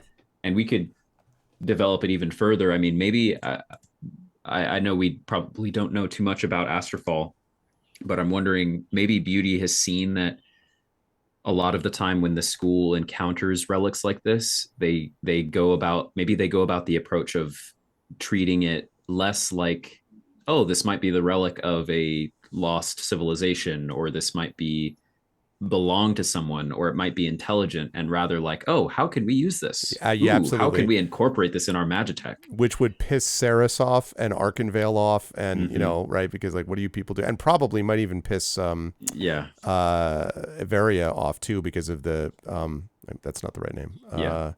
The heck is the name of the place that I just talked about 2 seconds ago? Evosaria, off, because it's not being done in balance. It's just how do we use it for purposes? So yeah. And so I'm thinking maybe part of the impetus for her picking this up is because she knew that if she didn't, it would be found and then used any variety of ways.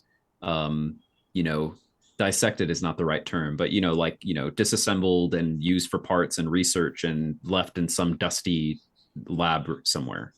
Um, and because she felt like this weapon, perhaps coincidental that it's a weapon, but this tool, this object had some sort of power latent in it, and she felt a draw to it. She was like, you know what? Hey, they won't miss this. I could treat it better than they would. Good.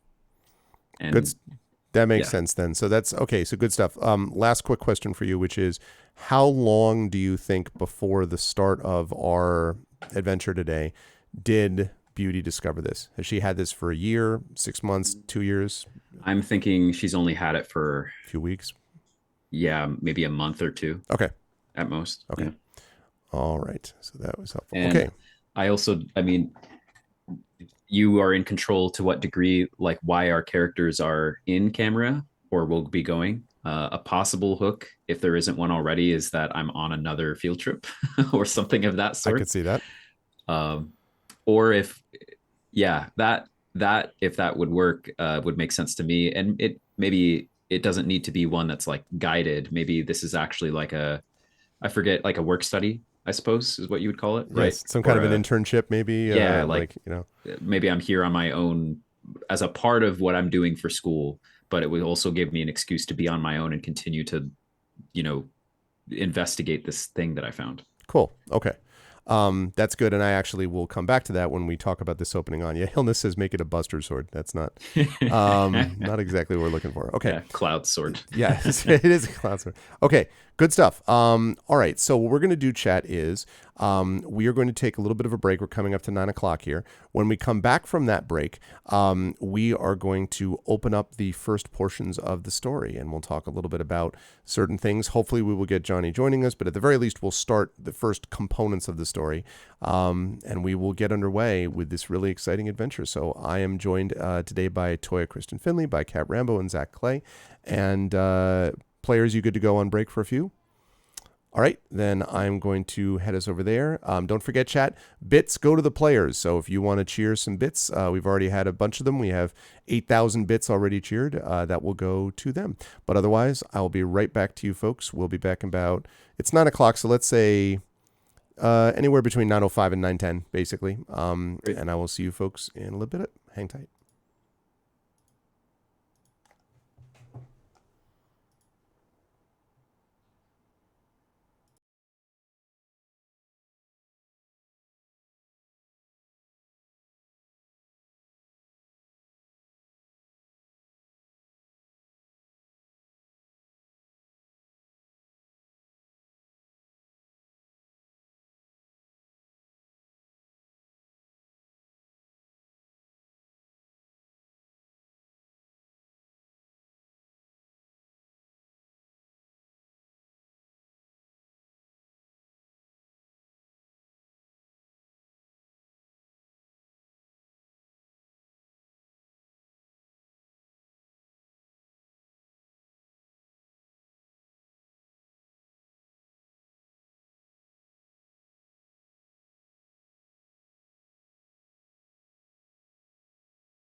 All right. So we are back. Let me make sure I unmute the. You all want to hear the players because why wouldn't you? Okay, we are back, and I should say, wait, the video has been changed again. Darn it! Went back to the thing, and now the people are in the wrong spots. Okay. Ha ha ha. Someday, I'm just gonna say generic player one. This is gonna be your punishment. You're gonna be like, all right, who are they? I'm just the first player. Okay, hold on a second. Let me move everyone back in their proper spots. Okay. First of all, let me acknowledge that while we were on break, we got some more stuff, y'all. Specifically, we got more cheers from Peripheral Mike. So we got another 1,700 bits. So we're up to 9,700 bits. So thank you, Mike. everyone. And thank you, Mike, anyway, so much. for the amazing video work and all that that Mike continues to do. And Mike is, amazing people. So thank you. And so we are back and ready to go. So I'm thinking what I want to ask the players is, obviously I know we want to try to have people that start, but I want to get us into at least a little bit of this, I think. So I'll do that, and then hopefully we will have Johnny with us by the time we get to where the shouting starts. I mean, not that it's going to be fine. There won't be any problems. I can't foresee any issues, but let's just say in some weird universe it caused problems. That's the thing. So I think that's what I'm going to do. So if the players are amenable to that, then what I'm going to do is I will get us started, and I'm going to bring us to the world of Camria. So let's go to the map, and where I will fix the videos here too, because the cameras are messed up here. Just 1 second. Oh man, someday Never ends. It just never does. It really never does. Okay. There's Zach. All right. Okay. So, and let's switch up the map here to Camria, which is what I showed you all before. This adventure begins, and our campaign begins here in Arkfeld, and specifically in the Bronze Square, so-called, where all of these fine people that you see before you have been brought here for different reasons that I'm going to ask them. But we are here at the Founders' Anniversary. And the Founders' Anniversary is basically here to celebrate the realm's founding. Camria was founded, and every 100 years or so, every exactly 100 years, the Camria's founding is celebrated. And so this is the third celebration. It's been 300 years since the creation of the Veiled Realms that we talked about before the break. And so that is what is happening today, is Founders' Anniversary. So before I go any further, I have a question here, which is I want to know why you folks have been here. Zach, I'll start with you because we were talking about this a little bit before the break about this field trip. So you are here with hundreds of other people, both visitors and locals, gathering in the square to celebrate Camria's founding. And I will also note that this is the first time that Camria has ever allowed so-called outsiders, non-Camrians, to celebrate the founding of Camria with them. And this is seen as kind of a diplomatic breakthrough and sort of suggests that they might be able to smooth some of the tensions between them and the other Veiled Realms. Camria had this idea because they felt they wanted to demonstrate that they weren't, arrogant and above everyone else. And they really wanted to show that they had this, where better to bring together the people of the former principalities of Thalos and the Thalesian Empire, where better to bring them together than in this enlightened, elevated space. Camrians have a hard time not coming across a certain way, even when they do things for the right reasons, allegedly. Anyway, so this is the first time that they've allowed outsiders to attend a Founders Ceremony. So with that said, I guess my question, Beauty, is why are you there? I know exactly why I'm here. And it's, I would say, for a reason of obligation, but also a personal one. Okay. So it was mentioned that Renvarith, this city that I'm from, has a magical academy called Astrofall. Okay. And I would think that Beauty, being essentially a young magic college student or university academy student, if you will, has the equivalent of, I would say, maybe like a sociology and cultural relations course, something Okay. of that sort. Okay. Researching cultures and the relationships between them, sociological interactions on the micro and macro level, et cetera, et cetera. And so I would say, as a part of that class, Beauty was, because she's very persuasive, was able to talk her way into being allowed to travel to Camria as sort of a student-led, kind of like, this is going to be her project for this semester, Okay. for this class. Okay. The real reason she's here is not only because it's going to be really interesting, especially since you've mentioned this is the first time that outsiders are going to see this celebration, this festival, but not only that, Beauty's particular personal interest is that she's very into fashion and how fashion is like dispersed, differences between cultures, things like that. Okay. And so she figures where there's a big celebration of some sort going on, she's going to see all sorts of cool, new, interesting, outfit and garb ideas that she's never seen before. Yep. All sorts of new people. And maybe, if she's lucky, learn a bit more about this strange dagger that she's in possession of. And I can describe more about what the dagger looks like and what Beauty looks like when we get to that, but that's why she's here. Very cool. I am excited to talk more about that. All right. Let me ask, in that case, let's talk to Nalik. Why, Nalik, would you be at, do you think, this founder's anniversary in Camria at this first ever people who are not Camrian are allowed to be here event? Well, I had a dream once, and I knew I was dreaming, but it was like I was there. Like I could smell everything. I could physically feel my presence in this place, and it's a strange building. And I knew this building was in Camria, even though I've never been to Camria before. You know what I'm saying? Like I knew it was Camria. And so I wanted to go to this celebration, and I actually wrote a letter and I described the place in it, and somebody gave me the seal of approval. I don't know who it was, but they told me to come, so I came. Okay. I know exactly who told you based on that knowledge. All right, so you were here in the square looking around, and you can see the building, the thing you described in your dream is indeed there, and this stage area upon which some people are gathering, but we'll talk about that in a little bit. Okay, I love that. And Peripheral Mike, in answer to your question, yes, dual characters. This is the D&D portion of things, but then later on we will have the Espergenesis portion of things. By the way, this part is called Lanix Wrath. I should have mentioned that before. The part one of this prelude, if you will, adventure, the final command. Okay, so now we know a little bit about Nulls, and we know a little bit about Beauty being there, but that leads us to Fob. And I'm curious, Kat, why Fob is here in Arkfeld at this ceremony that has never allowed people from outside of Camria to be there.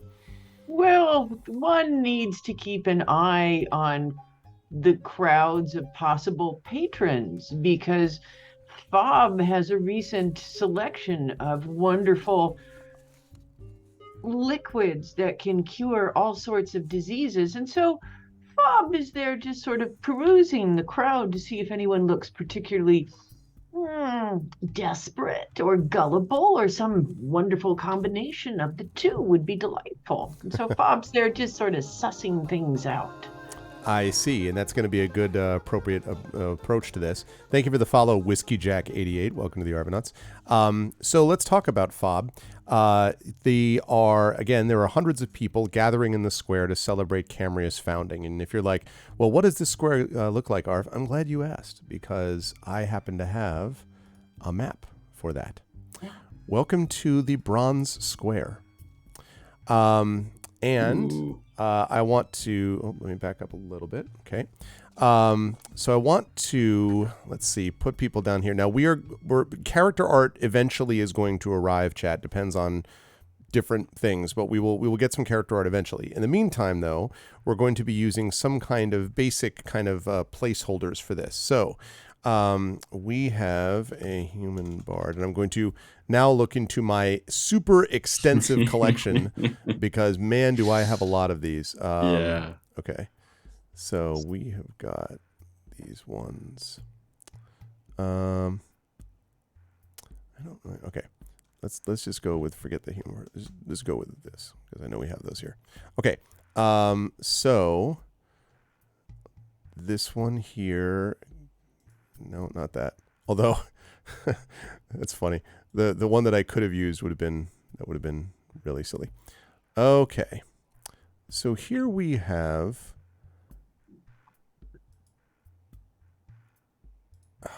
a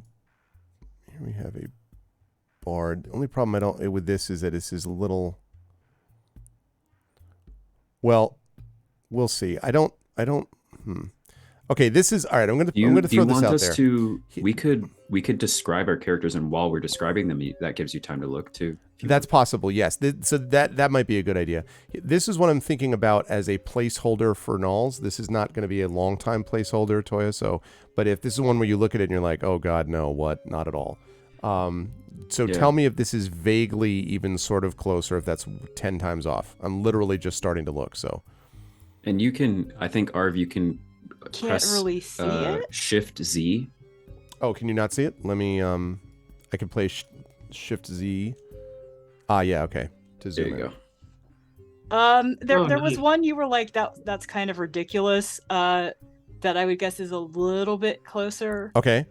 Like this one. That character looks way too serious for Okay. dolls. That's what I I'm ready to go. Okay, let's see. Where was the one that I thought looked ridiculous? How about I'm just joking, but I Yeah, there you go. Perfect. Yep. nailed it. No, Nailed it's it. Not at all. I'm just throwing ideas out here as possibilities. No, This is the one that was like that was just the sort of front of that.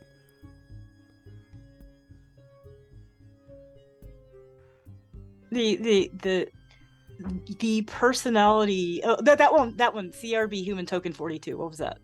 CRB Human Token. This one right here. No. In your list, you had CRB Human Token 42. This is 42. Yeah, that I just put up just now.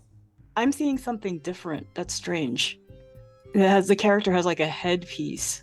Yeah, How odd. This is 42. I just put it up now, so now you should be able to see okay, it. Yeah. okay, got it. I'm delayed. That's why. Okay. Yeah, that would and be... if you look at the Roll20 Toya, that's another way to look at them. Okay.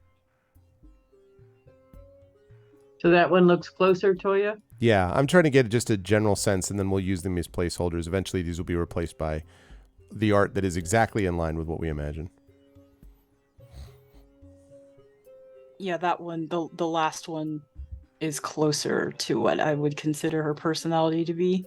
Okay, let me give you one other also possibility too, which is CRB Token 8. It was something about when you were talking about something about the language. I was looking at this and I started thinking of is that something that would be a Nalik speak? So here's the thing. The hair from the elfish looking character is on point. The kind of facial features of the chick with the flames is on point. Okay. And then so there are parts of all of them that work. So which one do you think is the best for the moment, placeholder wise? Oh. Faux Beyonce. Faux Beyonce. So we're talking here?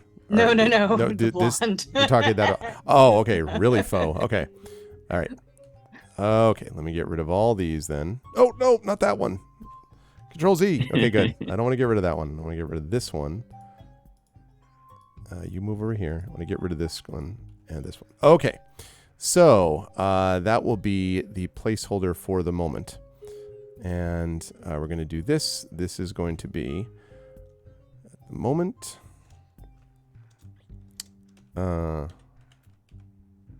is going to be Nalik, and I'm going to give you control in roll 20 over that character. So Toya, if you can move around, let me know if you can move around, Nalik, like around the map. Let me see. I don't see the character token. You might want to try zoom reloading. out. Okay. Character token is here.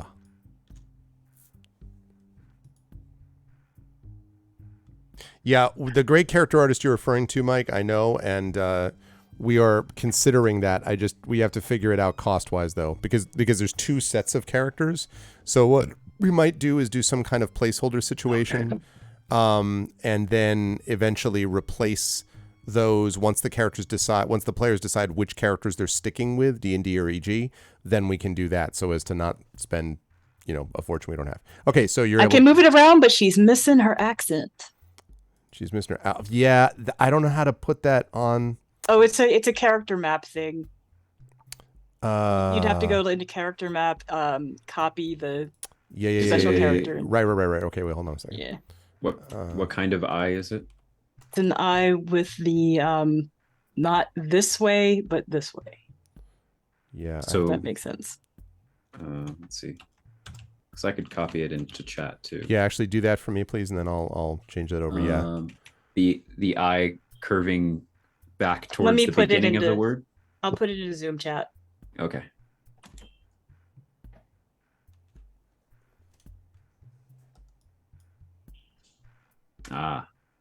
Yeah, I like it.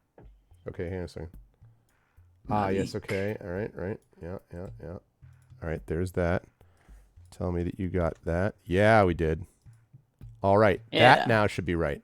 Yep. And I'm also going to put that while I'm at it. I'm going to put this in my notepad too.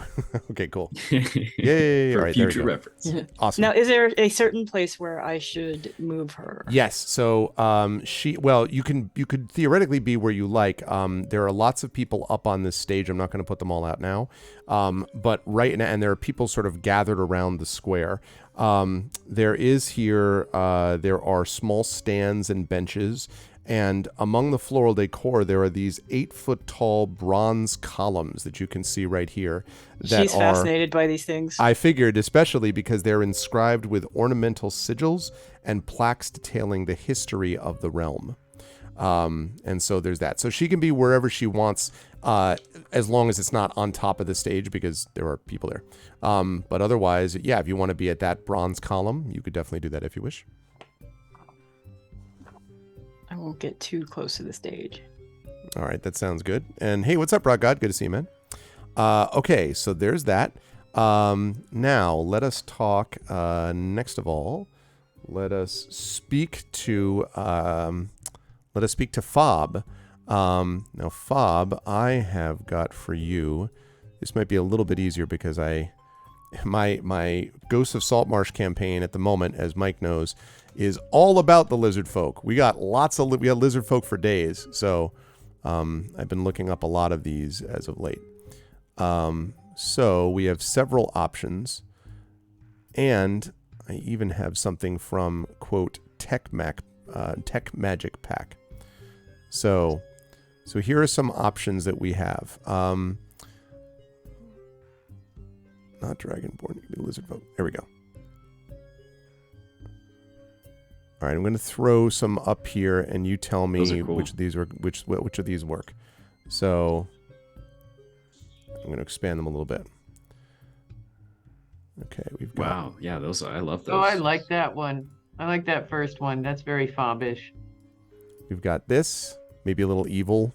No, More I like evil. I like the pink one. And one last one, and then you can tell me, which is. Oh, God damn it. Okay. Nope, pink. First Pink? one. All right. Yep, Super that's easy. Bob. All right. Nice. Okay. From lizards to politicians to hidden lizards. Okay. So this one is going to be named, of course, Fob.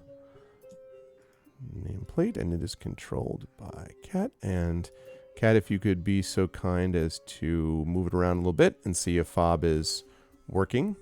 There you go. Does seem to be working. Okay, now Excellent. where would you like Fob to be? Because you said you're looking at the crowd. There are, again, a number of people in this area here and some on the nice- stage. So Nice shady bushes over here that one could always disappear into if one needed to. I like over here. This is nice. I dig that.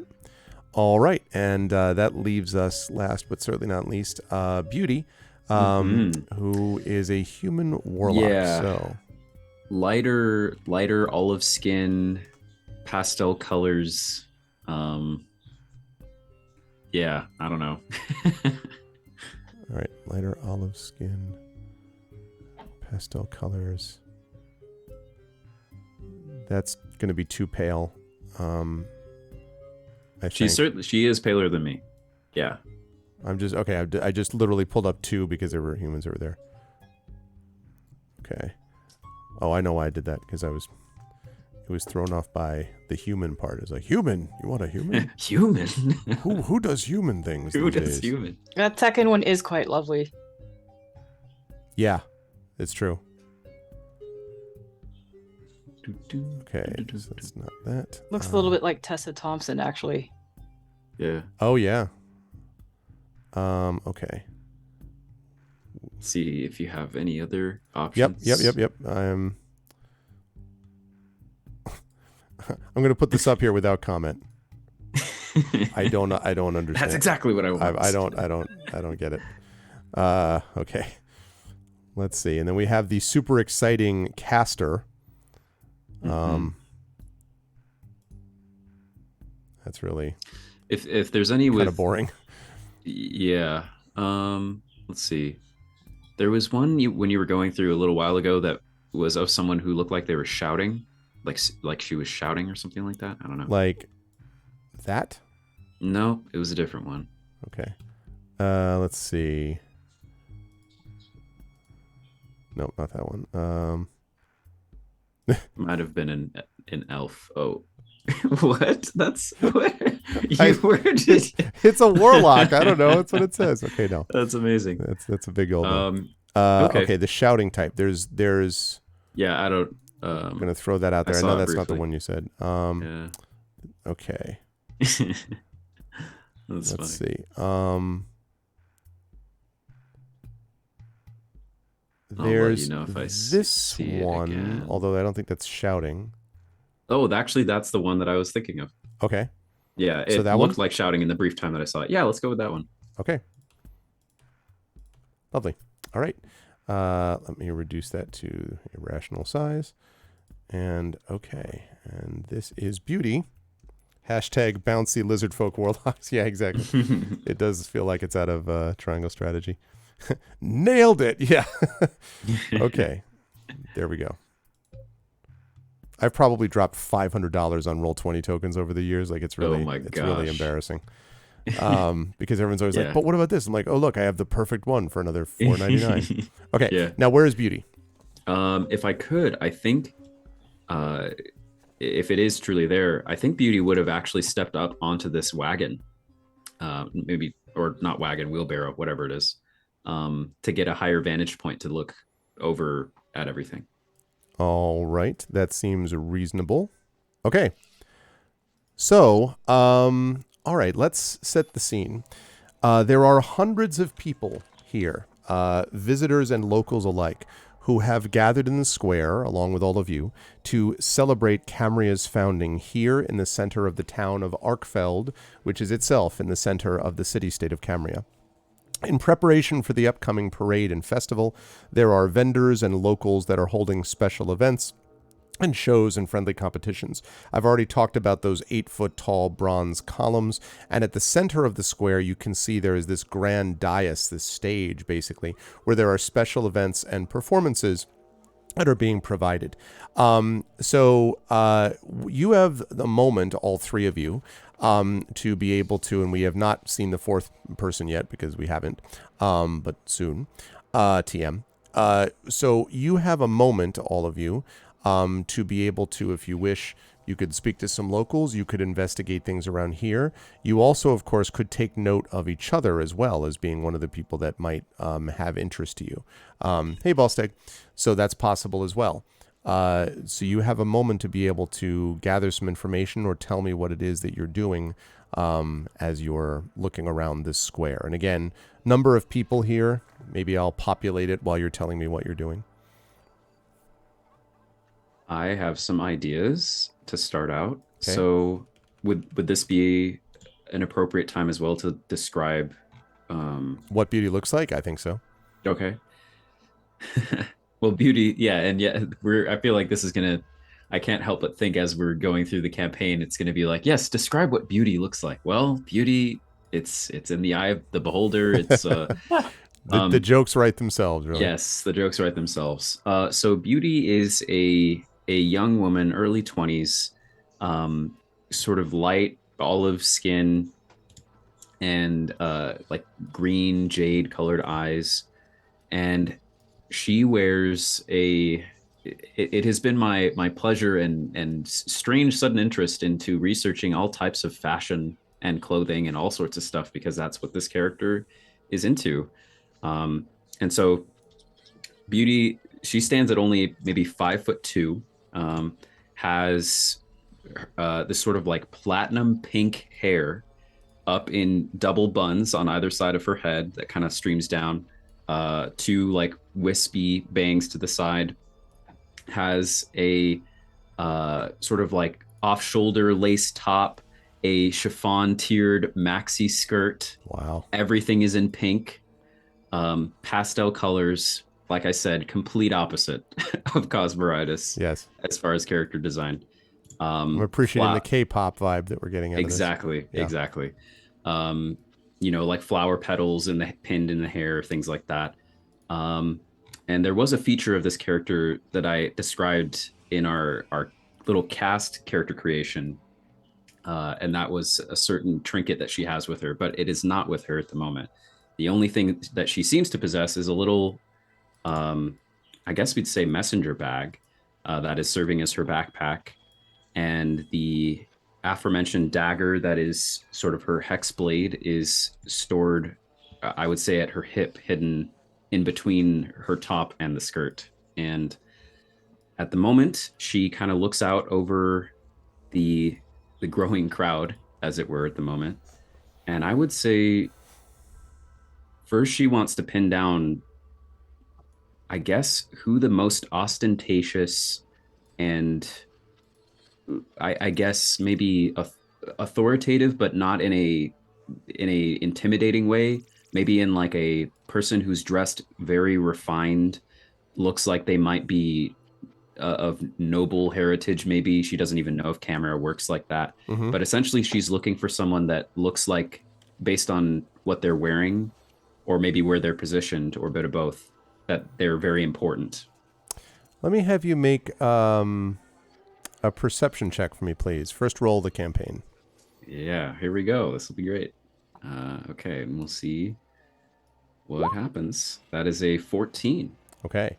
Yeah, I mean, you definitely see there are many nobles. There are others who are not. You see, in some cases, as you're looking around, of course, you've got even standing up on the wagon, you've still got those big columns, those bronze columns that are there. But you can also see people that are gathered. There's a few people who are looking around. You can see one all the way across, like many feet from you across the square.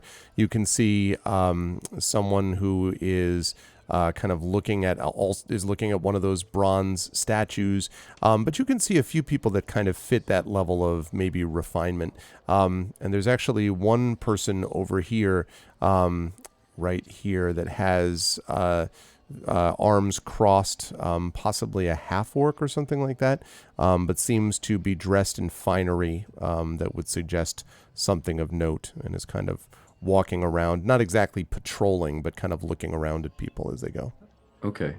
And one other question as well. Would I'm taking a guess here, would Nalik be dressed, Toya, in any particularly, bards stereotypically have a pretty ostentatious style? Like what would Toya be, or sorry, would Nalik be wearing anything, that I might spot? Not necessarily ostentatious, but she would be cool. Like she Ooh, has dreads of different colors. Mm. That's already enough. Sort of. I love it. Yeah, this is a good time to describe physically, Toya. I mean, yeah, like, sunglasses. She maybe a little bit. The complexion is a little bit darker than the complexion of the token. Hmm. But she has kind of an effortless way about her. Her the clothing that she wears is more streamlined. She's not very feminine. Um, but she's kind of chic. And she just carries herself in an interesting manner. She's the type who will be seen when she wants to be seen, and she'll retreat when she wants to retreat. Hmm. And it would probably be fair to say that, like, Arv, even though there's a lot of people, obviously this is Camria and this is their festival, I'm assuming that even still the majority of people here are Camrians, and that, like, would that be noticeable in the way that they dress? Like, I you'd be wouldn't like, say that actually. There are more Camrians than not, for sure. But there are a number of visitors because this is kind of a novelty that people are being allowed from other places. So you think Yeah. there are probably some people from Arkenvale. There might even be a couple of someone from Ceres there. There are a lot of different people here. It feels very cosmopolitan, but maybe 60-40 Camrian to not, if you had to guess. Okay. And the square, I should say, by the way, there are a lot of people, many, many people there. As I said, I'm not going to put hundreds on the screen, but there are many people. Not thousands, so it's not like you can't move. But hundreds of people in this size square means there's a good number of people there. So Rock God, yeah. just really quickly, Rock God said George Clinton if he was a woman. I would say George Clinton crossed with Marvin Gaye. There Oh, you go. wow.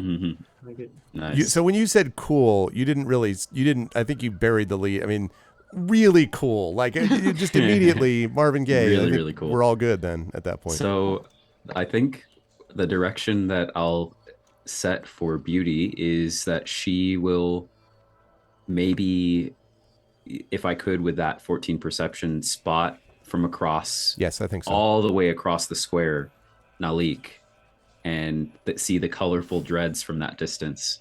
And Beauty would sort of set in her mind a map where her intention is to walk the length of the square through all of these people to just kind of really get a boots on the ground sense of who everyone is and the smells and what everyone's wearing, and has kind of set Nalik as the pin in her map to get to on the other side. Okay. As you're starting to make your way across, I will say that as you go by, a lot of people talking to each other, of course. There is a general buzz of excitement in the air, this celebratory feel, as you might expect. You do hear occasionally some muttering from people who seem uncertain about the presence of all the foreigners, and they don't make reference to it in a kind of, stereotypically anti-immigrant sort of thing, as much as they do, you get this sense that people are like trying to figure out who's from where. So you have some people who are just like, I wonder if that's from Evasaria. No, that wouldn't be what they would wear. No, it's got to be. So there's this sense of everyone trying to, clearly the Camrians, trying to figure out who everybody is. And there are also, I will note, near the stage, a couple of heavily armored guards who are just kind of staring out in full armor and regalia, kind of staring out impassively at the rest of the crowd. So as you make your way across, Nalik, I want to come to you, and then Fob, you're observing this, and I'm going to come to you next. Nalik, as Beauty is making her way towards you, you said you were fascinated in the bronze pillar that you're looking at. So I'm curious about A, are you looking for anything in particular in the pillar? B, are you going to look at any of the people around you either? I'm curious about both those things. I want to know if they can hear it too. There's something emitting from the columns. It's a frequency. Everything has one. It's the musicality of these columns. Can you hear it? A little rumble in the background. Make a perception check for me, please. And you can add 2 to it. So in this case, you're going to be... Yep. Perception with the plus Yeah, 4. easy enough. Easy enough. 14, and you get an extra plus 2, actually. Unless, well, your perception is plus 4 to begin with, right? Mm-hmm. Okay, so then you get plus 2 that I just gave you because of that vibe that you were talking about. There is kind of, as you're listening to that hum, it does feel very much like a sort of as kind of a pulsing beat you hear underneath it. But it's important to remember or to know that as you're doing this, on occasion, there is a little bit of it almost sounds like, I don't want to use a scientific term for this, but like almost like a static. Like every so often the vroom, vroom, and then vroom, once in a while. Very subtle, but then even the sound itself is very subtle. No one else is standing there like listening to the pillar. But yeah, you definitely pick up this kind of pulsing in the entire area too. Not just near the pillar, although that's kind of the source of it seems, but around you, all of the bronze square seems to have this feel. So as you're paying attention to this pillar, I guess I have my answer, because Beauty, you're into that. And so Beauty, you're seeing Nalik kind of facing and almost maybe craning her head a little bit, maybe to pick up more of this sound, I suppose. Beauty, before you get to Nalik, I want to ask Fob. So Fob, you're looking around to get a sense of the people here, you said. There are many people that look like that they're easy marks. I mean, people that could be clients that you could use to benefit. There's many of those. You also, though, note as you're looking out that you see this sort of vision, very tall, and a vision of pink, really, making her way across the square.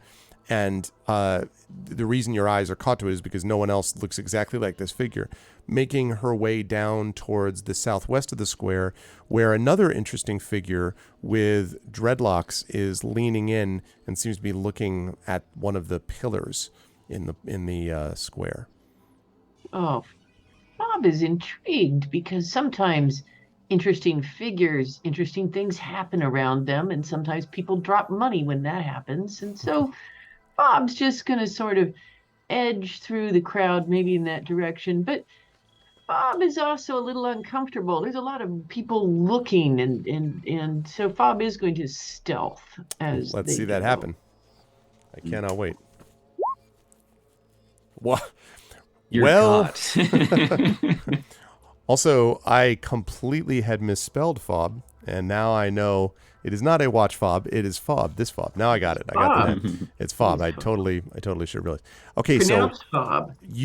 I mean, like, you tell me. Like, there are a lot of people here. Fob, how do you just kick ass at stealth when you walk across what is that like? What does it look like? It is a decided, like most of the time, Fob looks kind of inoffensive and sort of regular, but Fob moves into like a definite sort of inhuman slink that just sort of, and you look at the place and you're like, did I just see Fob? And like, no, they're gone. They're like 10 faces on. They're just like a little flicker in the crowd. Outstanding. Yeah, Triffid just updated the spelling of fob also. I just saw the command pop up and just that's totally what we okay. So all right, so as you make your way across towards them, Beauty, you're going to arrive first. Nalik is facing away from you as we speak. Mm-hmm. And briefly, with the mention of money and a rogue in our company as well, I realized I don't think we did go through a pretty comprehensive D&D character creation, but I don't think we ended up rolling for starting gold. Would that amount be the standard for what it should Standard. be? Yes. Okay. Yes, it would be. And I actually didn't, you know what I did not have us do? I didn't even ask about hit points now that I think of it. I was so interested in getting the actual characters out. Yeah. Do you want us to roll starting gold right now? I have the table up. Sure. Yeah, why everyone. don't we do that so we can have that? Okay. So let's see. So Nalik as a bard, on D&D Beyond, Toya, do you see there's a 20-sided die icon in the bottom left Yes. in a circle? Yeah. So you're gonna roll 5d4. The d4 is the smallest. So click it 5 times and then roll 5d4. Okay. And we'll see what you get. That command looks great, by the way, Triffid. Thank you. Okay, I rolled it 5 times. Did something happen? Maybe, hopefully. Has it Did it go through? Did you click the button roll? The button roll. Like here, I'll try it. Oh, roll Let's to see. everyone? Yeah, there you go. Yes. Okay. There you go. Okie dokie.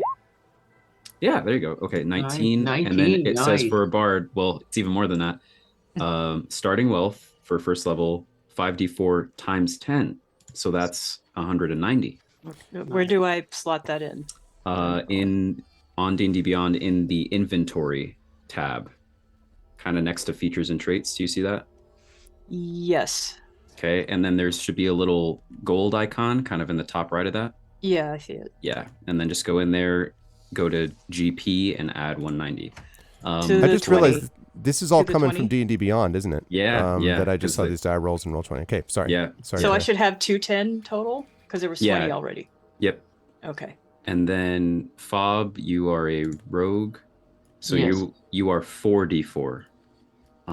And you can roll the same way either in roll 20 or there's the little. Oh yeah, you already got it. Cool. So that's 80 for you. Alrighty. And then if you, again on D&D Beyond, find inventory and then a little currency icon. And then for me, I got it. I'll roll 44 as well. There we go. And I get 100. Nice. Okay. And then did you, you mentioned hit points. Did you want to talk about that Yes. now or? Okay. So let's Although talk. Yeah, go ahead. at first level, At first, I know that- actually, there's nothing to roll. it's Yeah, just at first level is just automatic, yeah. maximum, so never mind. But Okay. I would like to know what those are, though. All right. My maximum health is 11. All right, so beauty with 11 hit points. Okay. Let's see. How about what does Fob have by the way of? hit Bob points? has 14 hit points. Okay. And for our bard. Where do I find this info? In D&D Beyond, it would be in Yep. the top right of your character sheet. Top right. Okay, I Hit points, yeah. gotta try to get rid of this. The coin thing is still up, and I don't know how to. Oh. Probably just click anywhere else on the sheet. It should go away. Okay, thank you. Yeah. Hit points 10. Hit points 10. Okay. All right, lovely. Okay. Not that there was any reason I needed those hit point numbers right now. I just wanted to, make sure. Yeah. Okay. Okay. So now you're making your way across. Again, Nalik is facing away from you. Okay. So Beauty will walk by. I know you mentioned this this orc figure that was also walking. That's right.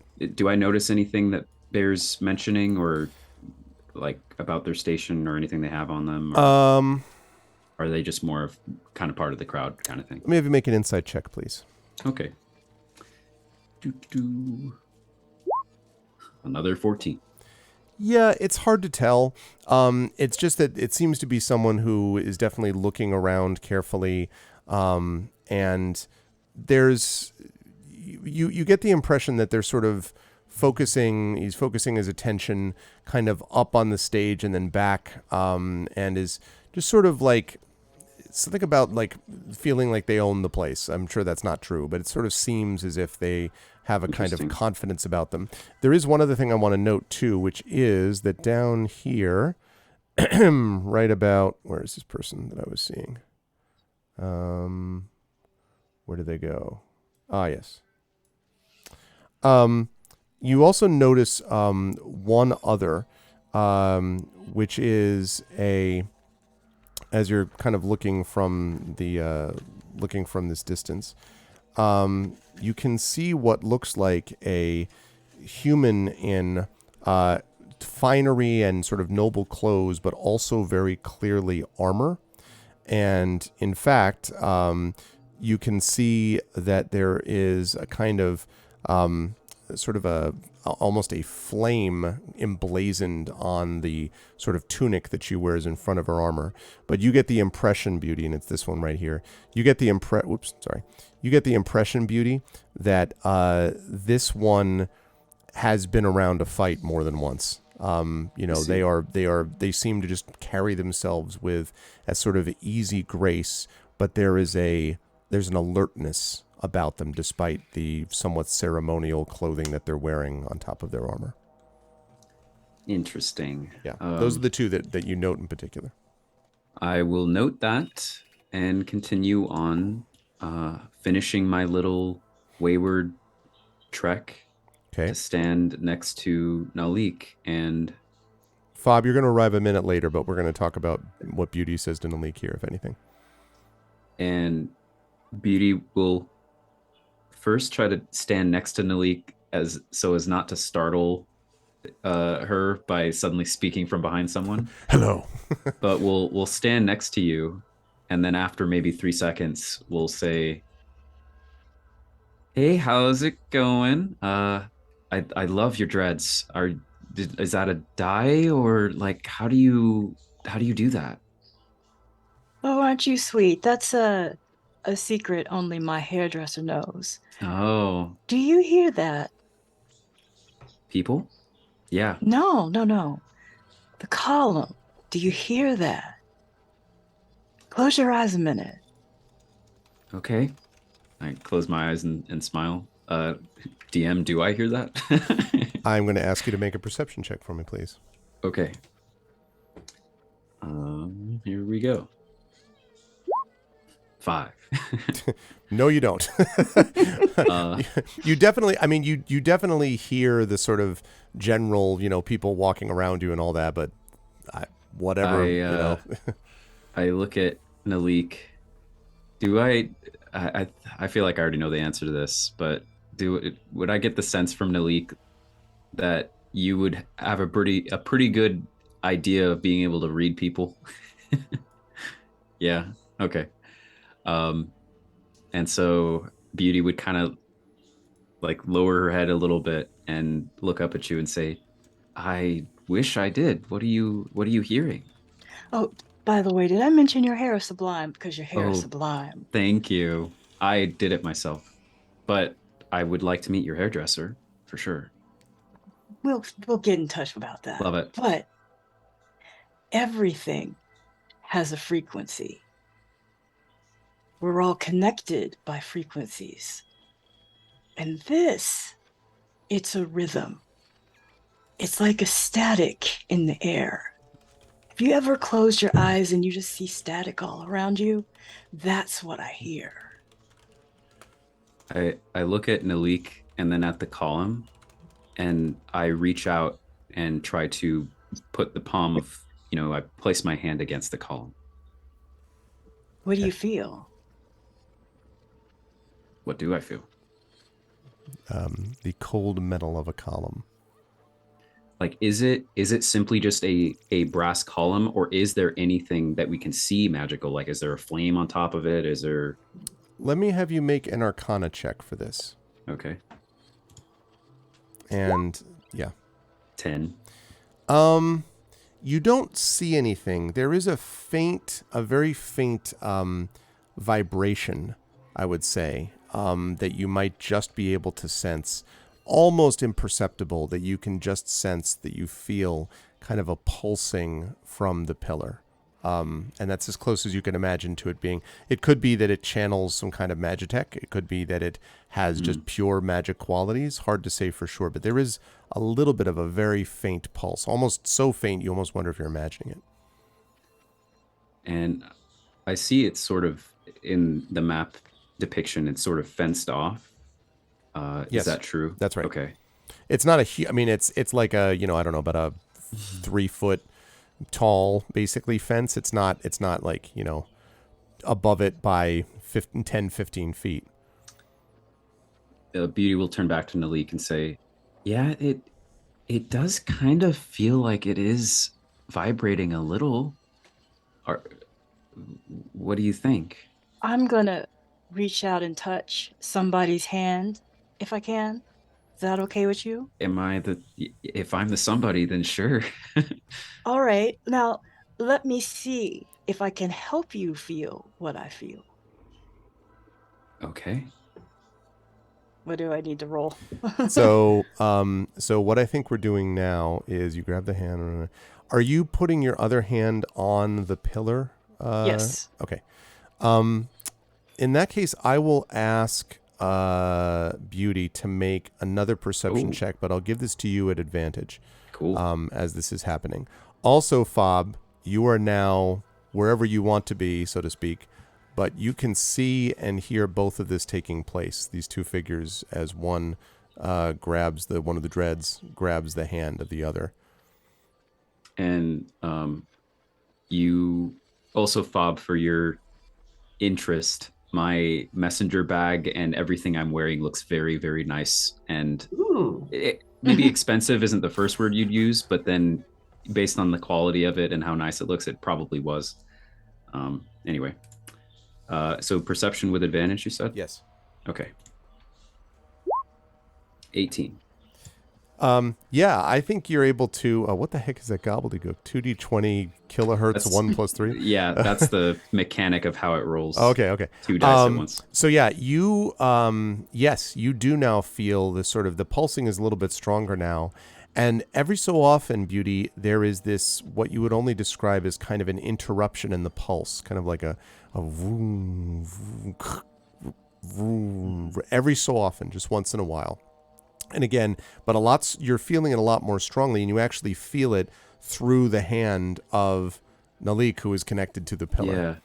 Yeah. I look at Nalik, like big expression on my face, and say, kind of in the same way that you initially said to me, do you feel that or hear that? I say back to you, do you feel that? Like it's stuttering almost. Do I need to roll this or can I just answer? You can answer that. Yeah. Now, I'm going to say something that sounds a little strange, and I am a stranger, so that would be kind of the norm. But I felt that before. You ever had a dream where it wasn't just a dream, you were actually there? Yes, all the time. I've been here. I've felt that. It was that exact hum. I wonder if this is like to help keep the city aloft. I don't know. Maybe. Now I've got a question. Okay. Because I can kind of feel and see something coming our way. Not sort of sure, but I know it out of the corner of my eye. Mm-hmm. Let me have you make a perception check for me, please. Okay. Let's see whether that's the case. Gotta beat a 24. Yeah, there's the way I would describe it, Nalik, is there's a lot of people in the crowd. There's a flow in the crowd, and the flow is slightly disrupted somehow. I rhymed that with completely by accident. I don't know though. So that's the case. I don't think you can see unless the person in question wants you to see, but you can sense that there's something or someone is moving in your direction, your general direction. You feel somebody coming our way? I don't know how friendly or not these people are. You know what I'm saying? You're so like attuned to everything. This is so cool. I wish I was a bit more attuned, baby. I gotta tell you. Attuned to what? You seem like you're attuned to everything. There's some realm out there that I just wish I understood more. That place where you're not really asleep and you're not really awake, but you somehow feel more alive. Well, there's all sorts of magic and stuff that we're learning. I'm from an academy. It's a little overrated, but yeah, I don't know. We talk about that kind of stuff all the time. I'm sure An you can. overrated academy. I mean, isn't any Is it academy in overrated? Renvarith? Yeah. I went there. No. What? You went to Astrofall. I went to Astrofall. Oh my gosh. Baby, there's so much you got to learn, and you ain't gonna learn it there. Maybe I can learn some of it from you. I would like that. You look me up when we're there. Sure. And I would kind of look back into the crowd for a moment You can make your perception check too. And Sure. if the person in question wishes to reveal themselves, they can. Or if they're still hanging in secret, they can do that. No, This could be not very the good. battle of the of this versus the top-notch stealth level that we have. So Fob is intrigued, and Fob is actually listening harder but partially because Fob's a little alarmed. There's all this talk about magic. This seems somewhat dangerous, and so Fob's a little wary but intrigued. So still going to keep mingling with the crowd. Okay. So again, I would say, Beauty, you don't. I mean, there's just a lot of people. Yeah. Okay. Although you do notice now, since both of you are kind of looking in that direction, that there is someone coming towards you that is not trying to be hidden. And it's this person who is dressed again in this sort of noble finery, but over armor. And clearly, as is moving towards you, has this sort of sense of authority about them as they make their way in your general direction. And they come up to you and stop and kind of nod and sort of bow slightly, and then says, welcome to Camria. Has this Thanks. kind of this sort of rich voice, probably you would guess mid-40s, possibly, again, sort of has this air of command almost about her. And she says, I am Alu Winterwind, and I believe I am looking at, unless I am mistaken, people who are not from Camria. Am I correct? How did you know? That would be very correct.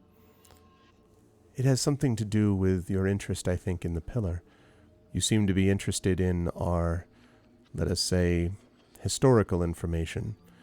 But I saw you were touching the pillar, and I was curious Was why. I not supposed to do that? I'm so sorry. And she holds up a can- hand, and she's like, no, it's fine. Okay. It's fine. I was just curious because Camrians are so used to it. We often pass by so many times a day we don't even think twice.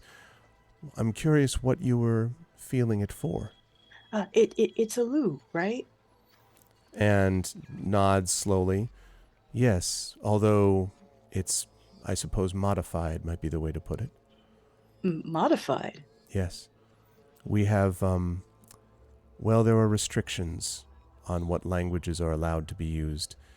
These things are partly what keeps Camria aloft, you see. Partly.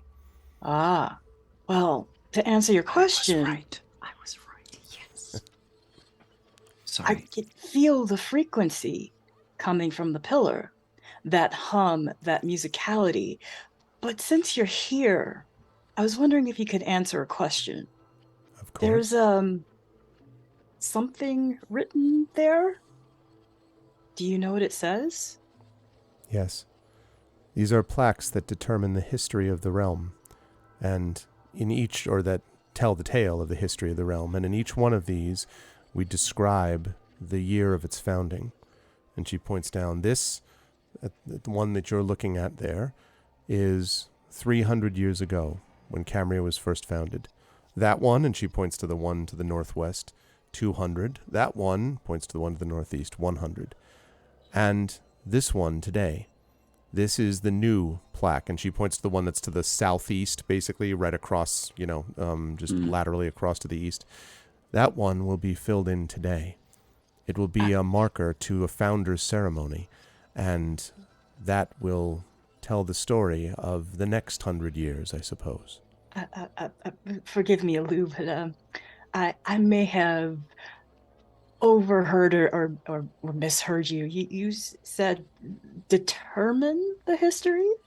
Not determine. I should say tells the history, lays it out, I guess you might say. Recount? Sure. Recount? Yes. Recount might work too. So it is that does these things. But I mention this because when I saw you, I wondered if you might be willing to do me a favor. I am the, if you will, member of Primarch Lannick's Royal Guard. Now, you both know, even though you're not from Camria, that Primarch Lannick is the ruler of Camria. That's the person whose tower, even from here, you can see, not on this island, but on the floating island next to it, is where the tower actually is. So obviously, Primarch Lanark is pretty powerful. And so she says, I am a member of his royal guard, and I have information of something which is troubling to me. And the reason that I asked you was because I noticed your affinity for these things. And it's that kind of affinity that I'm looking for. It's an affinity that might work even for those creatures that believe that they are concealed when they are not. And at this fob, she turns and looks directly at you. Now you are, as we have already mentioned, a badass stealther. Like, you clearly are not, if you don't intend to be seen, you aren't. But for whatever reason, Elu seemed to know exactly where you were just now. Well, Fob will blink once, and you'll see kind of like the eyes shudder, and then just sort of take this in stride and continue being where they are. Although not worrying about being hidden anymore, so probably visible to everyone. Okay. So Fob is a somewhat nondescript looking lizard of indeterminate gender. I did not mean to reveal things you did not wish revealed. I have had many dealings with both lizard folk and, if I'm not mistaken, those from lands outside of Camria. But I also have been observing what you have done to this point. And you also seem to be drawn to these people or the pillar here. Are you from Camria? No, I'm not. But I'm not from. I'm sorry, I don't have the name of the place that I'm from. But I'm not from here, right? Arv? No, you're not. You would be from Arkenvale. Arkenvale, So, that's yeah. right. No, I'm from Arkenvale. I see. May I ask, if I'm not intruding too far, why you were interested in coming over in this direction? I deal in cures and medicines, and it is always good to expand one's knowledge as find new things. And so I've come forth to do so, and I will make kind of expansive gestures that make it look as though I don't know. Oh, and what have you found? Nothing yet, but I have heard many people talking of interesting cures. Perhaps you have also interesting cures to talk of. Not at the moment, Ah, but there's always time to learn. excellent, excellent. I'm perfectly healthy. Oh, you're perfectly healthy. Well, that will be I good think. as long as it lasts, but you never know. You never know what could just sort of creep out at you, spring out at you. Yeah. Diseases everywhere. Now, what does bring you to Arkenville? To Camria, and I didn't get your name? I'm Fob. Fob. Oh, Fob. Fob. That Fob. just feels good to say, baby. It really does, doesn't it? I'm a healer. And Fob kind of like opens up their cloak, and you can see there's like a little thing of vials filled with colored liquid, and it kind of clinks slightly, and it's Do they have different smells? not yet. What an excellent I mean, yes, some of them do. I mean, I just saw like their colors and I don't know. And But Elu points yeah. out, by the way, Elu is like, and I assume that these are all, of course, licensed with the Bureau of Reagents and Healing. When you first arrived, they would have kind of looks at you slightly head tilted. Bob becomes very interested in other things in the crowd and pretends not to have heard any of that. Obviously they are, Alu. I mean, I'm sure. how could Fob be here without them? No, you know? certainly. Yeah, Fob couldn't have gotten to Camria without, Yeah. making sure all the T's were crossed and the I's were dotted. Mhm. And Elu nods in that slow, of course, Wei, that you recognize. And she says, in any case, it is precisely those that are interested in things beyond Camria that are the ones that I am interested in turn.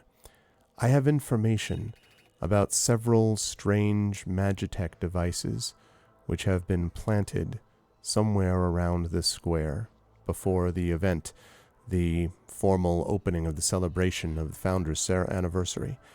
And although these devices supposedly are not necessarily dangerous, they emit a strange magical energy that disrupts the minds of those near their location, or at least so I have been told. Now, Well, that does sound concerning. and it is my job to make sure that such concerns do not come back to the Primarch. Especially, I don't want this ceremony to be disrupted. So I was curious, since you were all drawn somehow to these things that none of the rest of these people were, I wondered if I might be able to employ you, just briefly, to track down these devices. And there would, of course, be a reward in it for each of you. Now, sometimes my curiosity gets the best of my intelligence, if you know what I mean. I'm new to Camria. What trouble would I be getting into should I go snooping for this Magitech? No, I wouldn't ask you to do anything which would get you in trouble. In fact, if anything, it would be probably of assistance, and thus would be seen positively. You see, this is the first time we've ever allowed non-Camrians to come to this, and there have been some who thought that we should not have done it. I am not one of them. Camria has spent far too much time staring inwards, and not nearly enough time considering the outside world. Nonetheless, I want to make sure that there are no incidents. And so, not to put too fine a point on it, I would like to have non-Camrians searching for this, if I may, because I think you may pick up these things more easily than others would. You will get in no trouble on my account, and there would be a 50 gold piece reward for each of you. I'm already in. This is amazing. What do they look like? What do they look like? Now, may I tete with my new friends for just a minute here? Of course. And she kind of bows slightly and steps back. Money's nice.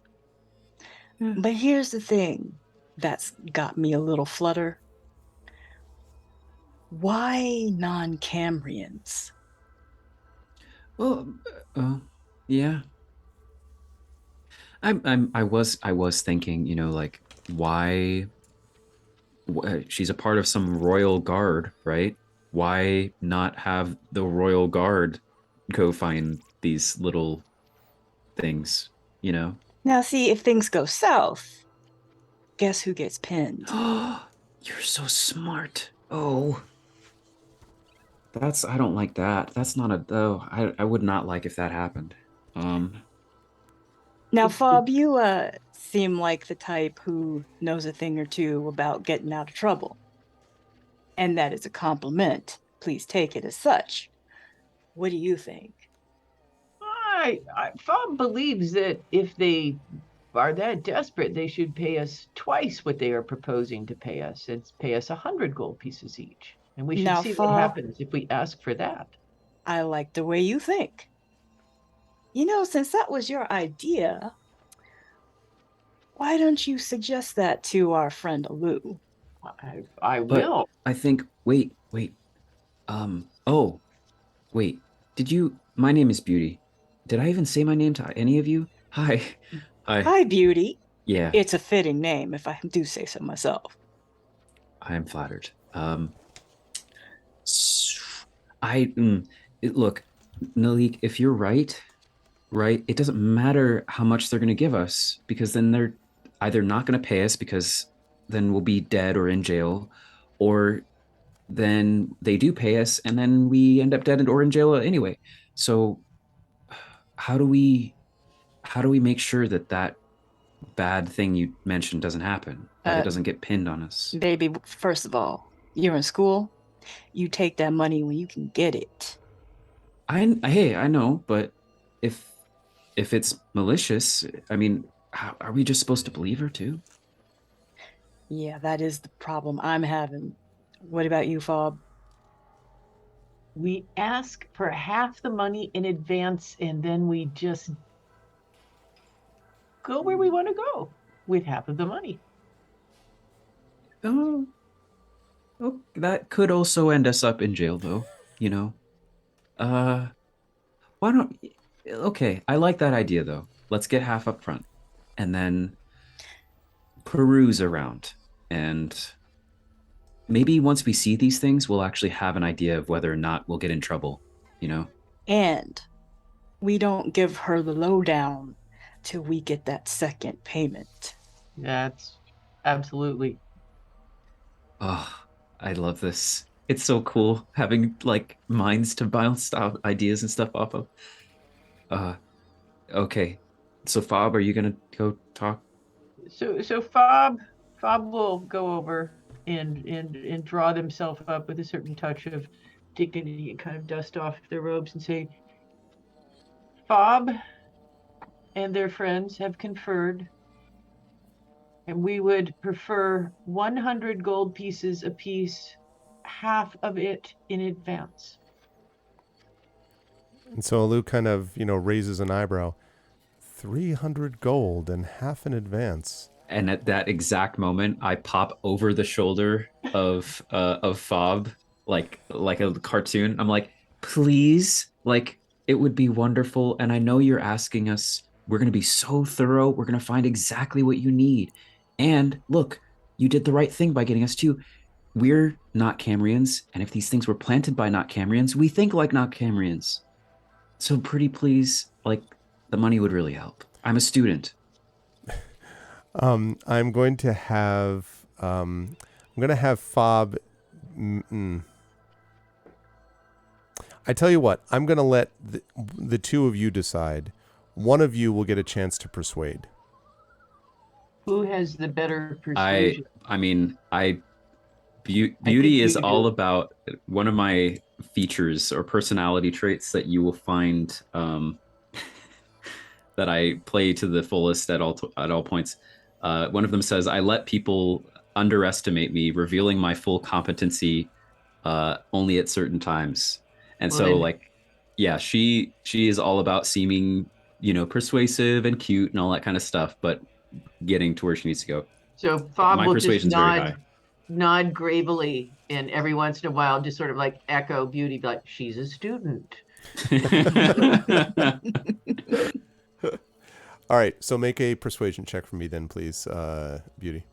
Okay, and am I from Fob's initial like no, us working together get anything or no? No, because this is a kind of a gutsy ask. Sure. So, all right, sounds good. Just a straight roll. I You have, got this, girl. You get it. Okay, my number of the day again. It's 14. Yeah, very, very common. And Lou says, I think it's understandable to want to, let us say, maximize your return, and I appreciate that you're doing a favor for us, but it must be said that you did not have any of this money before I asked you to do this, and there is the matter of confirming licensing fees, and kind of eyes flicker down to you, Fob, for a minute, and a moment ago, the coat that you had the array of vials in, and kind of flickers down to you and says, so as to avoid, we could certainly waive any, no doubt, accidentally overlooked fees. And perhaps we could see our way clear to 75 gold each, but not in advance. There is a concern of money leaving the jurisdiction before the funds have been paid out for actual services rendered. You, We need this money for expenses. We'll need to equip ourselves, so we do need some of the money in advance, perhaps 25 each. So she in advance. she says, as far as the equipment, I think I can help you there. And then she pulls out from beneath her tunic Yeah, a case of ramen is the best I can do. Exactly, Proxima.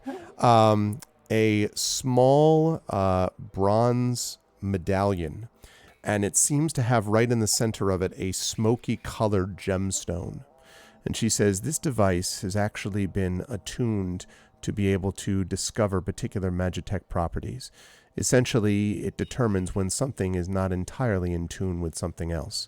When you get near to such a device, this thing will glow blue, and you'll be able to determine, relatively speaking, how close it is to you in its proximity. I am happy to give you this item for temporary use only, she immediately adds, for temporary use only during this mission. And so your equipment is, if you will, provided already. Bob Well. does not want to touch that thing. Sorry, go ahead. A contract ain't real until there are negotiations. That's true. And look, how are we supposed to know that we're going to get paid at all? You're just asking this of us. I mean, Yeah. we should get, you're just giving us a tool that will help us do the thing that we need to do for you anyway, right? She smiles broadly. She says, that's true. So, I mean, 25 gold ahead, And she Ahead of blinks. time. She says, like, you know, 25 gold ahead, plus the other 50 ahead afterwards. Yes. wonderful. That's all that you're gracious. Thank you so much. You Okay. You think Bob, beauty you which good with eviction- that?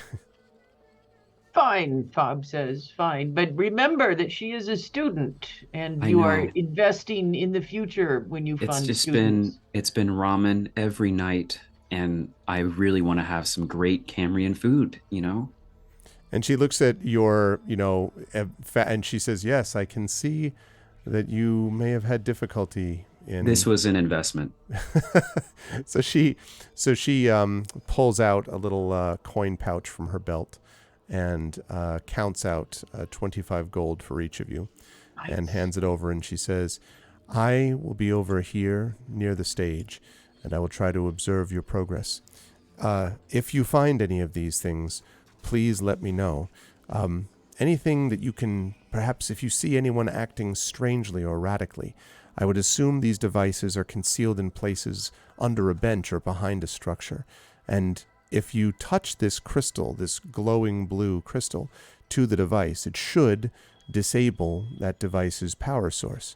And if we can find and disable them, well, then we will have removed any potential threat, if there even is one. Alu, just one more thing before we go and we start looking into your little problem for you. Sure. Are there any other non-Cambrians in this square? What Many. vibe do you get from them? And she looks around and she says, yes, there are many of them. I imagine there are some from Arkenvale, some Renvarith, even a few, perhaps even a Ceres resident or two, Celis resident or two. Yes, I can see them, although I can't be certain of all of them. The reason that you all stood out was your interest in this pillar, and the rest of them, they seem to be waiting for something to happen. I am also going to be looking myself to observe, but yes, I do think something feels off. And she sort of bows slightly and steps back, and then heads back to the stage, although as she goes, every so often kind of nods and smiles to people, but you can see looks over her shoulder every so often. So is not... It is sort of Yeah, exactly. Is not letting you completely out of their sight. The way we're going to do this is I want you to tell me where you want to look for these devices in the square. And we're going to do some checks here as well to determine those. And I'm looking here for either investigation or perception. And if the three of you want to split up, and do those individual checks, you could certainly do that too. So yeah. Beauty would turn to the others and say, oh yeah, man, I forget we have spells and stuff, some of us. Although mine aren't super crazy. I don't have any crazy abilities either. You have the find device spell. Yeah, I was thinking if we had some way of like communicating over distance, but the telepathic character of our party is not in this group. It's in the other one. Mm-hmm. Beauty would turn to the others, and I think Beauty would have taken the device, the special detector thing, Okay. and would have gone to hand it to Fob. No, Fob What- said. uh, It no, you look- recoils from it. I mean, you were moving around so easily. I thought you. I mean, No, those things explode. It's magic-y. It does? You do nasty I'll be stuff. I just- happy to take it off your hands. Ooh, you take it. I think yes, I was yes. thinking we should stick together because this device deactivates them, right? So, I mean, if we split up and one of us finds it, then we'd have to go find the other person. And I don't know. What do you guys think? Now that's real smart. And I was looking at that building over there near the stage. We see that sewer grate. Yeah, It's a good place to hide things, don't you think? maybe. That's so dirty, though. Please don't make me go down there. No? Oh, I mean, yeah. I just don't want to go in the sewer. That's all. I don't think we need to go in the sewer. We should probably check these bushes too, though. They look like they might be good for device hiding. Okay. Let's go. right. Nalik, you have the thing. Let's find All some right. stuff. Where are we headed first? I guess we would start heading north. Maybe this looks like a tree. Maybe look in the tree and then head towards the sewer grate, I guess. I don't know. So you're Fair looking enough. like there enough. Okay. So what we're going to do is we're going to do this as a group check. And so that basically means I'm going to take 3 either perception or investigation, and we're looking for 2 of the 3 of you to succeed on them. Okay. That's basically the idea. So yeah. Okay. All right. I'm going to do perception. Nice. Okay. All I right. got a 19. Wow. Wow. Yeah. So that is, as you get to this, you notice a couple of things actually. The first is, as you're getting closer to it, I would like the 3 of you to make, this is not a group check, this is individual for another reason. I'd like you to make perception checks for me again. This is separate from what Okay. you just did. Yep. Okay, I Nope. see that from Beauty. Oh, okay, the new one, yep. All right, 21 from Nalik. And was that another and- 18, Fob? Yeah, yep. Oh, okay. Yes. Mhm. You do not see this, Beauty, but Fob and Nalik, you see that this person seems to be a tiefling, possibly from Camria. You can see that there is a person kind of shuffling along, aimlessly almost, with a cold expression on her face. Just sort of seems to be almost like, This tiefling. yes, Uh, near Uh, near that bush that you were just going towards. Excuse me. hey, Excuse are me. you okay? There's no You attention alright? at all. You okay? Oh. They just walk past you, no attention. They're staying in this vicinity, but they just sort of stop, turn around, shuffle back the other way. They're not paying That any was attention at kinda all. Bob, you Rude. see them? Are they afflicted with something? Bob will look at them and sniff the air. Sort of lizardy thing. Let me have you make for me, Fob, an Arcana check. Since you sniffed the air. Well, that's a big 3. You're like, I smell the smell of people. And Beauty's curiosity, I suppose, is if this person seems physically ill, or if this is something that they're disturbed by, that they're thinking about, or something. I'm going to tell you one thing. Actually, I'm going to tell Nalik something. You make an Arcana check for me, please, Beauty. Okay. Nalik, no, sorry. Yeah, Beauty makes the Arcana check, but Nalik, you actually, as they walk by you Nope. heard soft whispers. They're like, you have no idea what they're saying. It's so quiet you can't make it out, but they're definitely whispering to themselves. And Beauty, you're just like, Yeah. you know what? This person. I mean, I don't was know. going for more of an insight into like how they're feeling, kind of thing. Oh, I see. Okay, yeah, give me an Yeah. insight check then. Okay.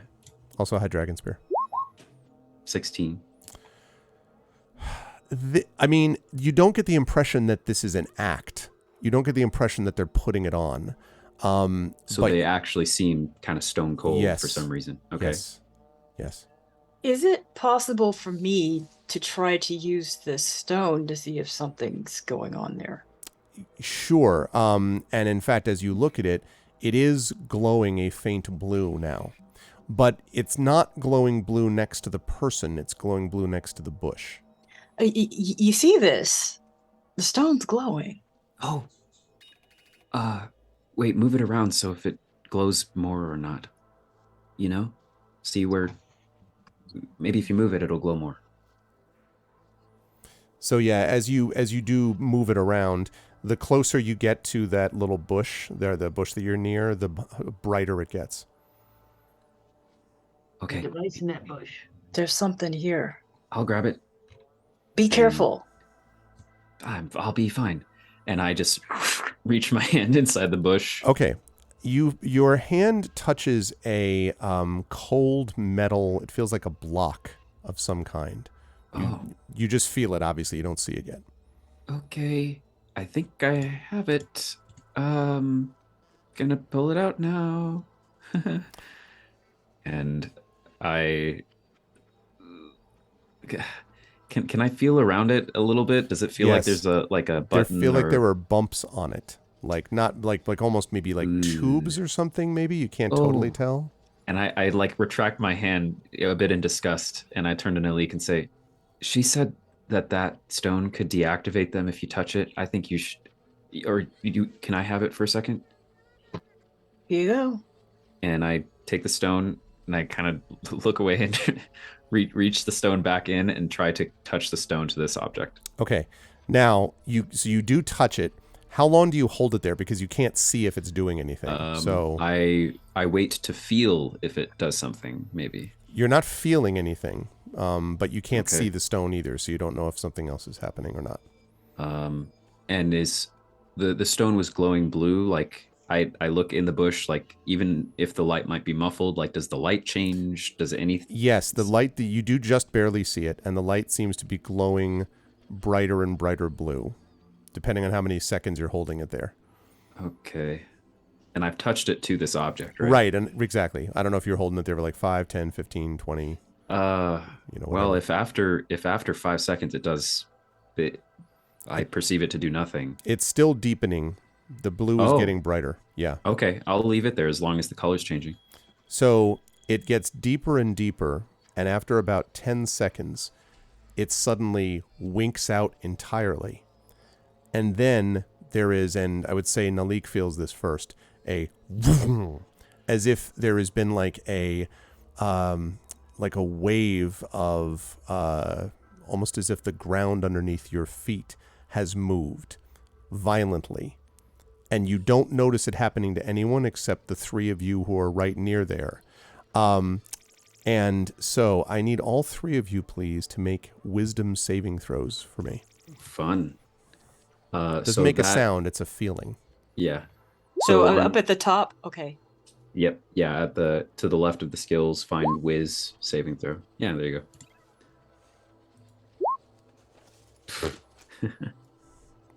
Wispy Song, I think you're looking for Ooh. Inspire, Wispy. I don't know if you have an inspiration, but you might. And if you do, you would just go Inspire, exclamation point, Inspire, space, and then Zach or Beauty. Either I way, suppose. Wispy Song, I am inspired by you. Yeah, Wispy Song has one. And you can use him tonight, chat, because this is the end of the month. So yeah, Wispy, if you want to inspire, just go exclamation point, Inspire. Oh. Oop, almost. You just need Oh, exclamation point, yeah. Inspire. It's just so that the bot keeps track of it. Exclamation point, Inspire. Question mark inspired Zach?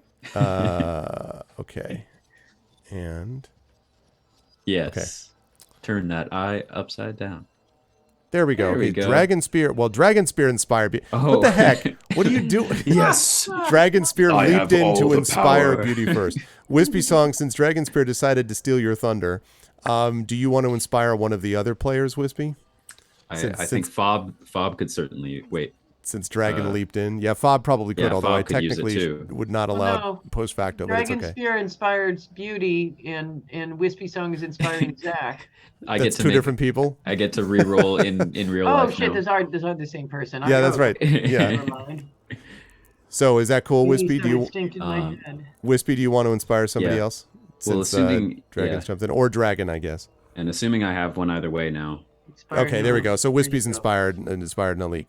So Okay. that means we so Nalik has been inspired.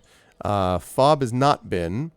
Let's see what happens with Nalik and then okay. So putting that together. So go ahead. So that means that Nalik, you can roll again if you want, or you could save that inspiration. I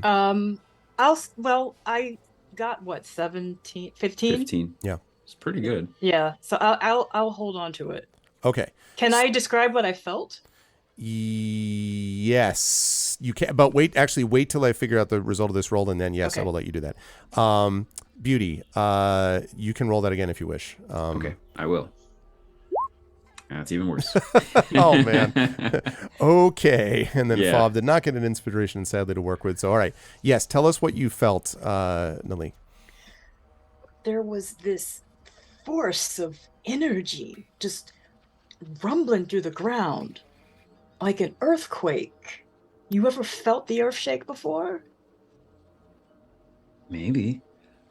I feel like Arv's about to tell us that something happened though. Mm-hmm. Like we're in the. That is I correct. would go to reply, but I defer. Yes, what that means is that Fob, as you were hit by this force, Fob is going to take 5 points of psychic damage. You feel this as this wave comes up your body. I would describe it to imagine hitting your funny bone, right? And the kind of very unpleasant vibration that has, but imagine that feeling through your whole body, so that for a moment your whole body feels bizarrely out of sync. And it hurts, and when you're clear of it, you're like, oh, that hurt. Bob is freaked the fuck out. This is magic shit going on. Bob is going to just sort of spin in a circle trying to make sure no magic sneaks up on them. Bob is clearly somewhat distraught and damaged. Bob, what's happening? The magic is attacking me. Beauty, you take Yeah. a point of, and Beauty, you take 1 point of damage, by the way. Oh, lovely. But experience mostly the same effect. Exactly. And Nalik, you feel that effect, but do not take damage from it. Perhaps because you have a better sense of the vibe or something, so you're able to kind of Makes sense. I'm not going to take this analogy too far, vibe with it or something. But the point is, it doesn't. But it definitely felt wrong, and all three of you, I think, it felt very wrong. However, having said that, the thing that you were holding to it, Beauty, the glow has now faded completely, as if that it no longer glows when you hold it close to the bush. Oh, that was so weird. Ah, Y'all all right? yeah. No, that was horrible. We can't do that anymore. That Hey, hurt. Fob, take your medicine. Won't your medicine heal all that ails? This was unlike any. This is for like diseases. That was magic. I don't have something that cures magic shit. You need magic to cure magic, and that's I even look worse. I look at the bush, and I would like to. I kind of look at the bush, back at the crowd, back at the bush, and I, as inconspicuously as possible, would like to actually perceive this thing that we just deactivated, and if that means You'd have moving to pull it out to be able to see it, if that's what you mean. Yeah. Did you describe it as having like tubes? Like, does this feel like it's connected to the ground or something? No, feels like it might be tubes around it, encircling it, perhaps. I'm Also, going when you to- look back at the crowd, Beauty, Yeah. sorry, I just want to say, when you look back at the crowd, and Fob might have noticed this too because of sort of spinning around in the way that you just described, there is the tiefling person is walking away, and you can see them every so often like shaking their head and rubbing the back of their neck, but they're just walking away as if normal. Can I- I run after the tiefling? Sure. And I'll come back to you in a sec, Beauty. Okay. No, Beauty, I'll come back to you. Nalik, well, yes, you can run after them, sure. They're not Yeah. moving that fast. Okay. Because I want to run after them and see if their condition has changed. Okay, how do you want to do that? Because you come up behind them. And just tap them on their shoulder because they weren't responding before. Yes. And you can see Are- they have kind of a pained expression. Are you all right? I think so. There's some kind of a vibration or I don't know. My head hurts a little bit, but I'll be fine, I suppose. Did you feel the ground shake? No, I was here, and then there was this feeling in my head, and I don't know. I didn't think I was over near here. I was over near the stage, I thought. You know, that's strange because you were standing over near that bush with me and my friends, and we called out to you. You were just walking like something was wrong. You didn't seem to be yourself or know what was going on. And Oh, you've never seen me before, have you? no, I haven't. I've been under a lot of stress lately. It could have been that. Work's been killing me, and I should thank you. And kind of pats you on the shoulder. I'm just gonna go back to the stage. So feels a little disoriented, but nothing, Nalik, at all like what was there before. Like this before was like an automaton. This is someone who looks a little bit like disoriented, but not in any way like disconnected. You do something for me, okay? You be careful up near that stage. Oh, I'll take it easy here. Thank you. Yes, thank you. And kind of wanders off. In the meantime, Beauty, you have pulled out the device, and Yeah. the device is Doing so very, hopefully subtly. yeah. I'm not like, haha, you know, Got it. Zelda, Zelda, like Link style. Yeah. Yeah, okay. Yeah, no. So you pull this thing out of the bush, and it is a 2 foot by 1 foot steel block, and it's decorated with bronze, indeed, tubes around the outside, and these multicolored glass insets, like inside each side of the cube. And that's just, you haven't like looked all around it yet, but like that's just the first glance as you see it. This seems complicated. And I just put it back in the bush. Okay. I make sure Fob got a good look at it too, if they wanted, but this, and I look at Fob. Either we are really doing this city a favor, or we are absolutely sabotaging it. I don't know if we should believe. What was her name? Alu? Or we've been set up. Oh, hey, what was up with that tiefling? He said the strangest thing. He was up near the stage, and that's when he lost track of all sense of time. Didn't even remember coming down this way. Felt That's weird. something like a vibration in the back of his head. Didn't even feel the rumbling under our feet. You know what I think? I think something's coming from that stage. Inspired him to come down this way, and something zapped him. Maybe. Do we want to head up there, I guess? If we're going to go up there, we should protect ourselves first, maybe. How? Do we have protection spells? You might. Some of us might. You I might. don't know. Oh, I mean, actually, yeah, I have one. Oh, and it lasts for a while. Yeah, actually, so I will. Protect from disrupting effect of device spell Yeah. type of thing. I will. I'll say, can you both stand in front of me real quick? Sure. And you see, I kind of go to my hip, and there's a bit of midriff between where my my skirt starts and my top ends, and I kind of dip in and pull out a short, like 6-inch dagger or knife of some sort that is this sort of dark metal with a very eerie looking jewel eye in the hilt. And I say, don't mind this. And I say, now, if you're telling me not to mind something, you know what's going to happen. yeah, Especially I know. something as Just don't. intriguing as that. Yeah, I promise I can tell you more about it later. And I sort of like wave it over my arm briefly and then immediately put it back away. And I cast Armor of Agathis, this spell on myself. A protective magical force surrounds me, manifesting as a spectral frost that covers me and my gear. And I gain 5 temporary hit points. And there's other stuff, but that's mostly it. Okay. And Yes, you will be telling that story. yeah, no, it's fine. It's nothing. Just a little bit of magic. I'm protected. Well, I'm not. I don't think Fob is. Do you? You Can mind you do going spells? alone?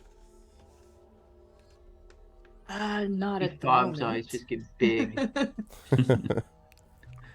I don't have Okay. any first level spells, it says. So Oh, okay. And Beauty says, "Okay." Well, and I look up at the stage. Like, are there people on the stage, or does that seem like it's There the are a event few, area? but they look like they're sort of like the roadies getting the show set up. You know, like they're still kind of putting like risers in the right spot, and you know that kind of hey, thing. Beauty, we'll be Yeah. sending you good vibrations. Thanks. Yeah, I was made for this. And I say, okay, and to be clear, I'm going onto the stage to investigate if anything like what we found is there, right? Okay, I'm gonna take this, and I have the stone thing. Okay, wish me luck.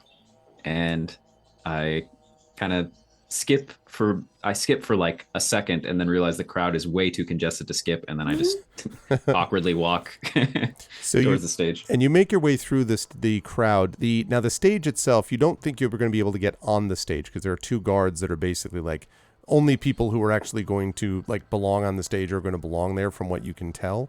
But there are lots of spots underneath and near the stage. And more importantly, Beauty, your stone is glowing blue the closer you get to that stage. You said that there are guards near the stage. Yeah, literally standing on either corner, actually. Okay. Yeah. Do they seem to be wearing the same kind of garb that Alu was? Yes, that's right. Although they don't have the fancy stuff in front. They're just kind of like, we're badass armored guards type of thing. And you recognize them as members of the Cambrian City Guard. Okay. Interesting. This glowing blue, Yes. without actually getting on the stage yet, I will try to get as close as I can to finding out where this thing is trying to point me to. Let me have you make, please, either a perception or an investigation check. Okie dokie. 19. So yeah, as you get close, you can see, first of all, that the right near the sort of, let me point it out, right near here, one of the guards, you can see they do not have helmets on. They're looking out at the crowd. But this guard, who's over here standing on that corner of the stage, is looking kind of slack-jawed, just kind of like not alert the way you would imagine them to be. And is my stone glowing brighter? Big time. I And kind of look there's up. a spot underneath the stage too, like just so you know, because it's Yeah. like but I look up at the guard, and then I like bend over and try to look under the stage. guard pays 0 attention. Underneath the stage, you can actually see that there are a series of what looks like tarps, basically like folded tarps that may have been used to cover over the stage, but have been placed there.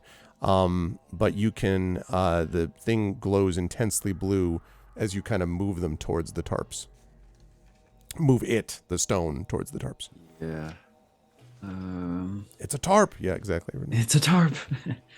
I look up at the guard. Now, the other guard who does not look like this is on the other corner of the stage. Correct, entirely. and he seems to be. I mean, you it's farther away from you, but seems to be just like scanning the crowd and doing typical guard things. Okay, I'm gonna end up hurting myself doing this again. What do I do? Okay. And I will I'll poke the guard in the knee. Hey, person? No? Oh, all right. No attention at all. Okay, I will, without walking on the stage, walk around and find that other guard. Okay. And I'll say, hi. Hello. Hi. Is that your guard friend over there? It is one of the other guards, yes. It's not, Yeah. and like looks down at you only briefly, but then goes back to scanning the crowd. He looks like he's having a moment, and it's not a good one, you know? What do you mean, having a moment? He's just kind of standing there. I mean, I know that that's what you guys do, but this is not going well. Okay. Never mind. I didn't say anything. He sort of looks at you with this quizzical expression as you scurry away. I do. And I look back at this guard to see if I've said weird things enough to prompt him to just want to come over anyway, or does he just seem to ignore me? No, he kind of looks and then he's Okay. like, he sort of shakes his Whatever. head and is Okay. like looking up again. And then I will return to the group, actually. Okay. And I'll say, yeah, there's another one of those things, and it's right under the stage, and there's a guard over it, and he's going through the same thing that our old tiefling friend was, and we're both gonna get hurt, or whoever goes in there to turn this thing off. Now, here's do- what's confusing to me. Why zap them at the stage and have them come over to the device if there's already a device under the stage? Say that again? What?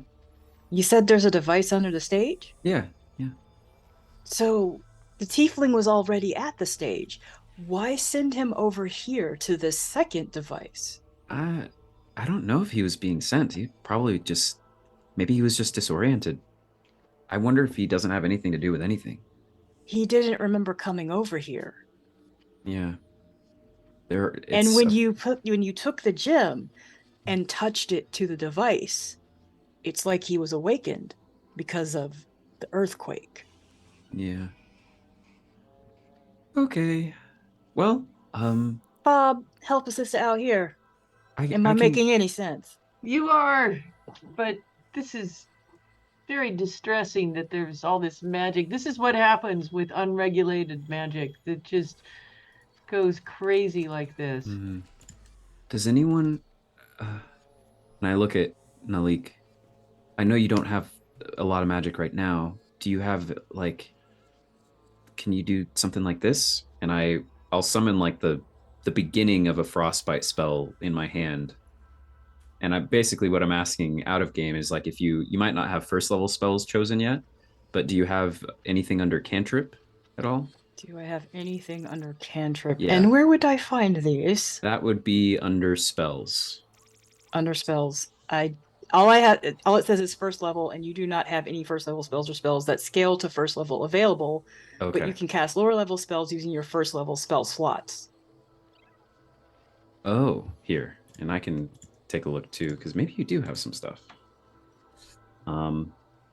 Either way, I say I can go in and deactivate it. I just am not looking forward to getting hurt like we did last time. Let's see. Let us see what it is cooking here. Yes, spells. Okay, yeah, you don't have anything at the moment. But all right, so I will go in and I'll say, I guess I can go over there.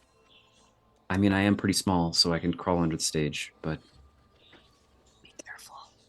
thanks. And I walk back. Okay. And I look up at the guard guy.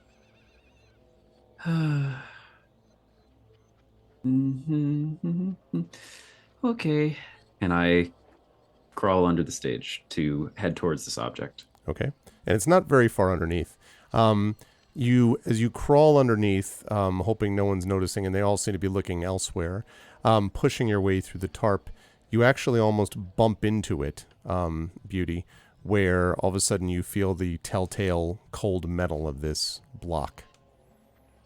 Oh. Hey, Shadow. Okay. Hmm. I wince and I press the stone to the object. Again, it gets deeper and deeper blue. And then at a certain point, I'm assuming you keep it for the same amount of time as the last one. Yeah. The same, and I need you to make a wisdom saving throw, please. Okay. Haha, natural 20. Hey, so yes, this time sort of bracing yourself, you're like, "Ugh," and you can feel that wave go over you, but this time you were not damaged by it. And now the blue stone is no longer glowing blue. Oh. Oh, okay. All right. Cool. Oh. And I'll sneak back to the edge of the underside of the stage Mhm. and kind of like look up to see if the guard is now cognizant. And the guard is like, is definitely like every so often shaking his head and hold on a second, stands up so you can say goodnight to his daughter. 1 second. Oh, he has a daughter. That's nice.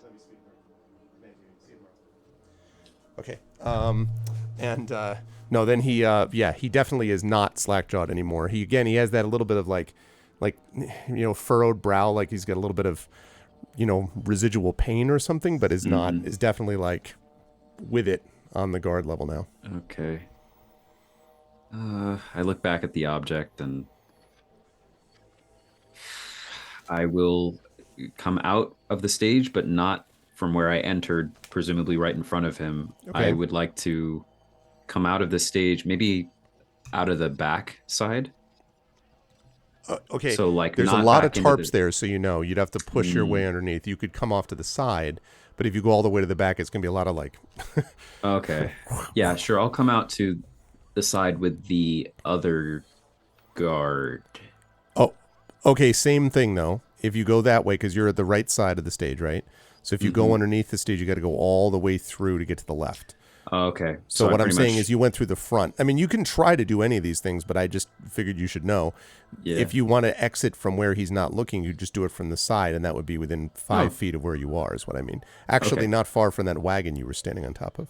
I'll do that then.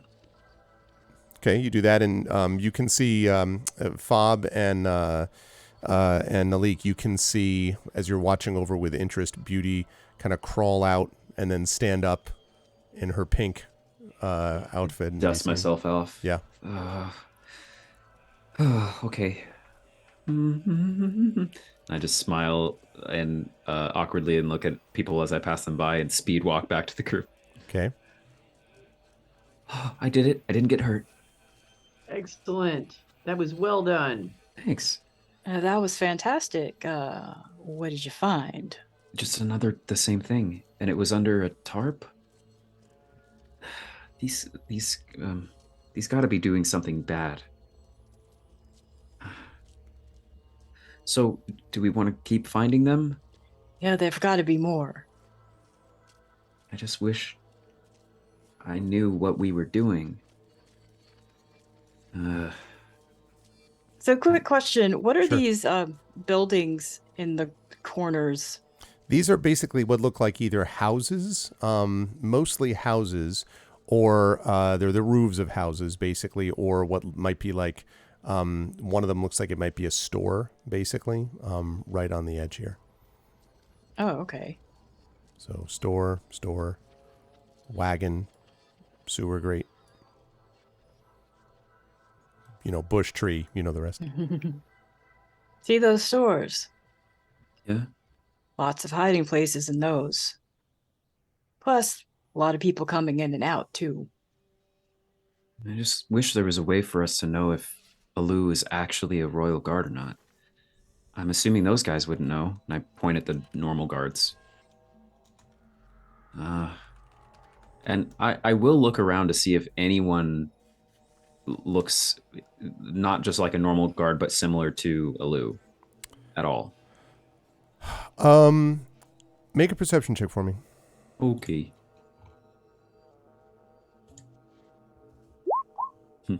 No, okay. Nope. Yeah. All right. Well, why don't you lead us around this time? And I hand the stone to Nalik.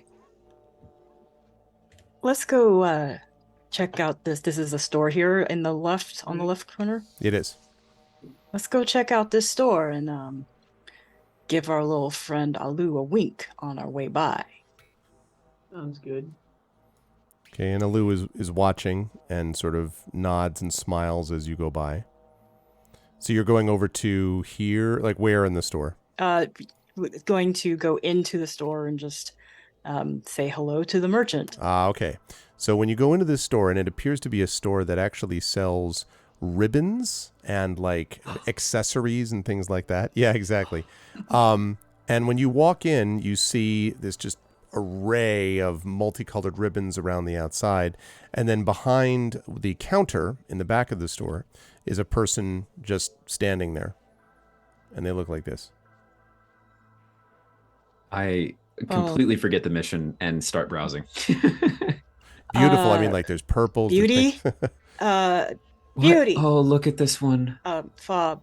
Oh. I think Beauty's going to be a little occupied for the time being. Yes.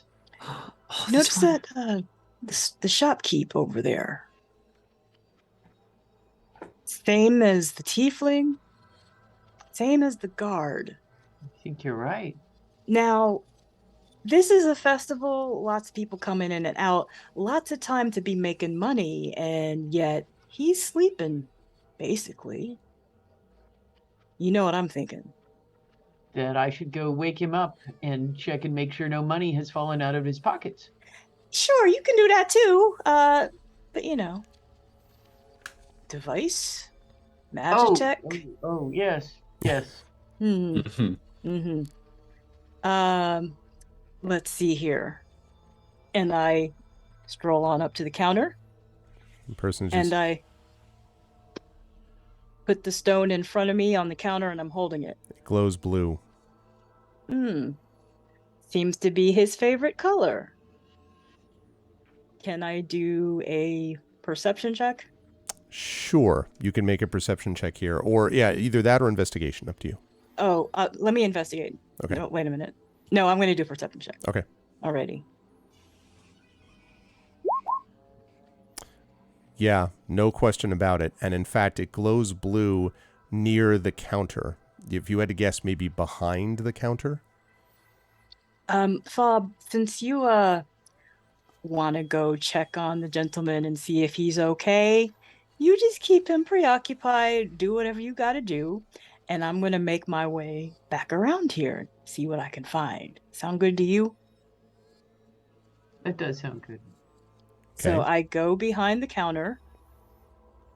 And you see one of these devices previously mentioned, same, looking exactly the same, bronze tubes thing on the floor by the feet of the shopkeep. Okay, now I don't have anything to protect me, but I am going to try to disarm it. Okay, so doing what you've been told, I assume at this point by Beauty, you would hold it like like touching it to the block, and if you do that for 10 seconds, as the glow gets blue, deeper and deeper, and then, and again, there's that same effect. Now, important, Fob and Beauty, are you right? Beauty, I guess, is off to the other side of the shop. Fob, Yeah. are you right next to the counter, or did you give yourself some room or not? I, unfortunately, am probably right up there. I had a feeling. So if both of you could please make saving throws, wisdom saving throws for me, please, both. Might be the last roll of the evening, chat. We'll see. Okay. Me too? Yes, you too. Okay.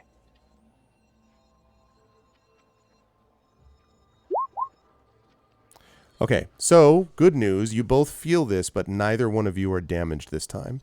So you just feel, but you, Fob, you have that same, like, the classic, if you hit the funny bone a second time after you've done it once, that's even like, oh, I don't remember, I don't like that. So you do feel that, but it does not create pain. I mean, not damage anyway this time.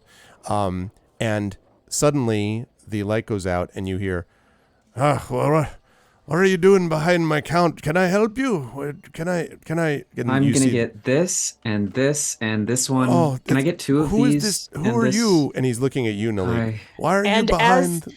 Oh, I'm trying to sneak away as Beauty is. They're like looking at you, like, what are you? Is there Oh, something? Well, he wasn't facing behind his own counter, was he? Maybe could Could Nolik make a stealth check of some sort? He was right by his feet, though. is the problem? Oh, okay. Because Sure. I literally was at his feet.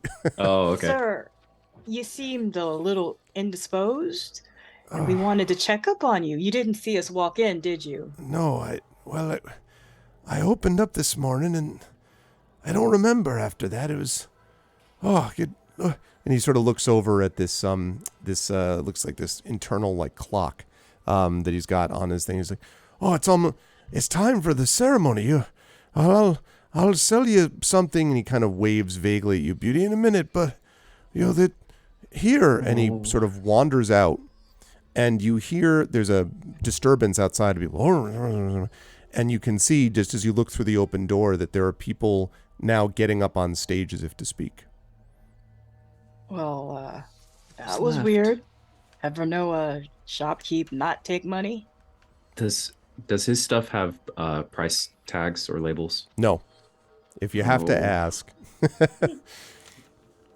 They are really beautiful, Beauty. Oh. I mean, Okay, and I'll find a basket or something that he has. Maybe assuming he has some in the front or something, and I'll put all the ones that I picked out in one, and I will leave it on the counter, and tuck it away. And I think that I put it in the right place, and then I go back and I'm like just a little further out of sight so no one steals them. Okay. And then I am like, okay, I'm good. So if the three of you just walk right outside the shop, you can see that a person in a very rich purple robe has gotten onto the stage. And it is apparently, as they are introduced, Illifor, Illyfore. And they are introduced as the Grand Magus of the Primarch. Now, if that's true, you know that Camria has a lot of magical power as part of their Magitech, and the Grand Magus is very powerful, magically speaking, and look very impressive with long silver black hair. And she stands and is speaking very stern, kind of refined, deep refined voice, almost like speaking of silver from the voice. But the weird thing is that next to her are these two tall humanoid figures that are dressed in black and red robes with gold face masks. And you have no idea who these people are. They don't look Cambrian, at least not what you ever heard of as being Cambrian, but they're standing right next to her. And she gives this sort of, rambling speech about welcome to the dawning of the realm, and Camria is the greatest of all the realms, and blah, blah, blah, blah. And then she says, her expression becomes as stern as her voice. And she says, when the realm was founded, we were in turmoil. Now we face that turmoil once again. As the Primarch seeks to bring order to Camria, our people have become rife with dissenters and traitors. In honor of our Primarch's greatness, they shall be made to answer. And she snaps her fingers, and two more of the robed figures with the gold masks escort a human male wearing tattered garments up onto the stage. And I'd like the three of you to make perception checks for me, please. Okay. 17. Yeah. All three of you can see that this human is severely wounded. There are bruises along his face and neck, and there are traces of blood staining his shirt. And as you're noticing it, suddenly you feel this and it's this wall of very clearly invisible, but you can sense it, force around the stage. But you also have a vague stirring of that same feeling of disruption you had when you deactivated the devices. And as you are looking around, you see that there are several members in the crowd who are beginning to don robes and gold masks. And 30 feet away, you hear Alu's voice cry out, "Brother, no!" The Grand Magus aims her metal scepter at the wounded human and engulfs him in a wave of fire. The crowd screams, erupts into chaos, and we bring our first session to a close. I just wanted some ribbons. Oh, So, the first opening session of Expedition for the Mysterious Peaks, and we got a little bit of investigation in, some disruption in. We got some what is going on with some random ass cultists going on and all that. wow. So even though we did not have Johnny who joined us, sadly for that, it was okay to do it, I think, because we were doing it in this way, so it worked out. But I definitely am looking forward to having him back in this next time. What a great opening session, the three of you to see. I absolutely love the character interactions. Like the character interactions were just great, and chat was really getting a sense of it. There was also this like because I really love that there's a kind of cool vibe to this world. You could just sense that the chat was just really like, ooh, like I want to check about this stuff. So it's going to be wild, and I'm very excited for it. I will start with the bottom right square, and that of course is Zach. Zach, great stuff with Beauty. I'm already really getting a sense, I think, of what Beauty is going to be like as a character, and the elements of sort of like, oh yeah, it's but again, lets people underestimate her, but probably at their own peril and so on. And we did get a glimpse of the Hexblade. We got this whole interaction between her and Nalik, of course. So there was a lot that was going on there that was pretty cool. How did you feel about today's session, and where will the folks find you next? That was amazing. Always exciting to start a new story. I would have to say it's always a pleasure and a highlight of playing when you have a new player at the table, and like seeing how they first interact with the world and with how to play and all that. So being able to kind of relive and see that new sense in Toya was such a pleasure. And like how she is approaching everything in her character, and immediately Nalik's personality and all that. I cannot wait. And it's great to inhabit strange, new, interesting characters that are going to explore different facets of each other and our role play as players and all that stuff. So I'm very excited for the story we got going so far, and excited for ribbons. And that was the real tragedy here, is that the ribbons didn't happen. You already know. All you had to say was store full of ribbons, and Cosmeritis would have just been like, well, this is a strange place. What is the point of this? And then, exactly. Ribbons! You're like, ribbons! Yes. Oh man. So that's all you got to do. That you've already found my character's Achilles heel. Yep. So I'm very scared. The final boss will be in a ribbon shop, and I won't know what to do. The Ribbon Hulk was something I wasn't sure was going to work out, Hulk. But it's going to be just like I'll be like, wait, I don't want to kill it, or maybe I do, so I can wear it. So I could take its fur, which was all ribbons somehow. So a lot of fun. Can't wait to go across things. Yes, Arudinel, exactly. Yeah, we all have to at some point. That's me tonight, and you will all find me here again for this. Also, our vocalists, where we are actually, I think, continuing Purgatory. We beat the game, quote unquote, and then of course it gives us a message at the end of the game saying you saved 0 people. Yeah, we were like, oh no, and we were like, what? And we don't want to lose any of those people. We love those people.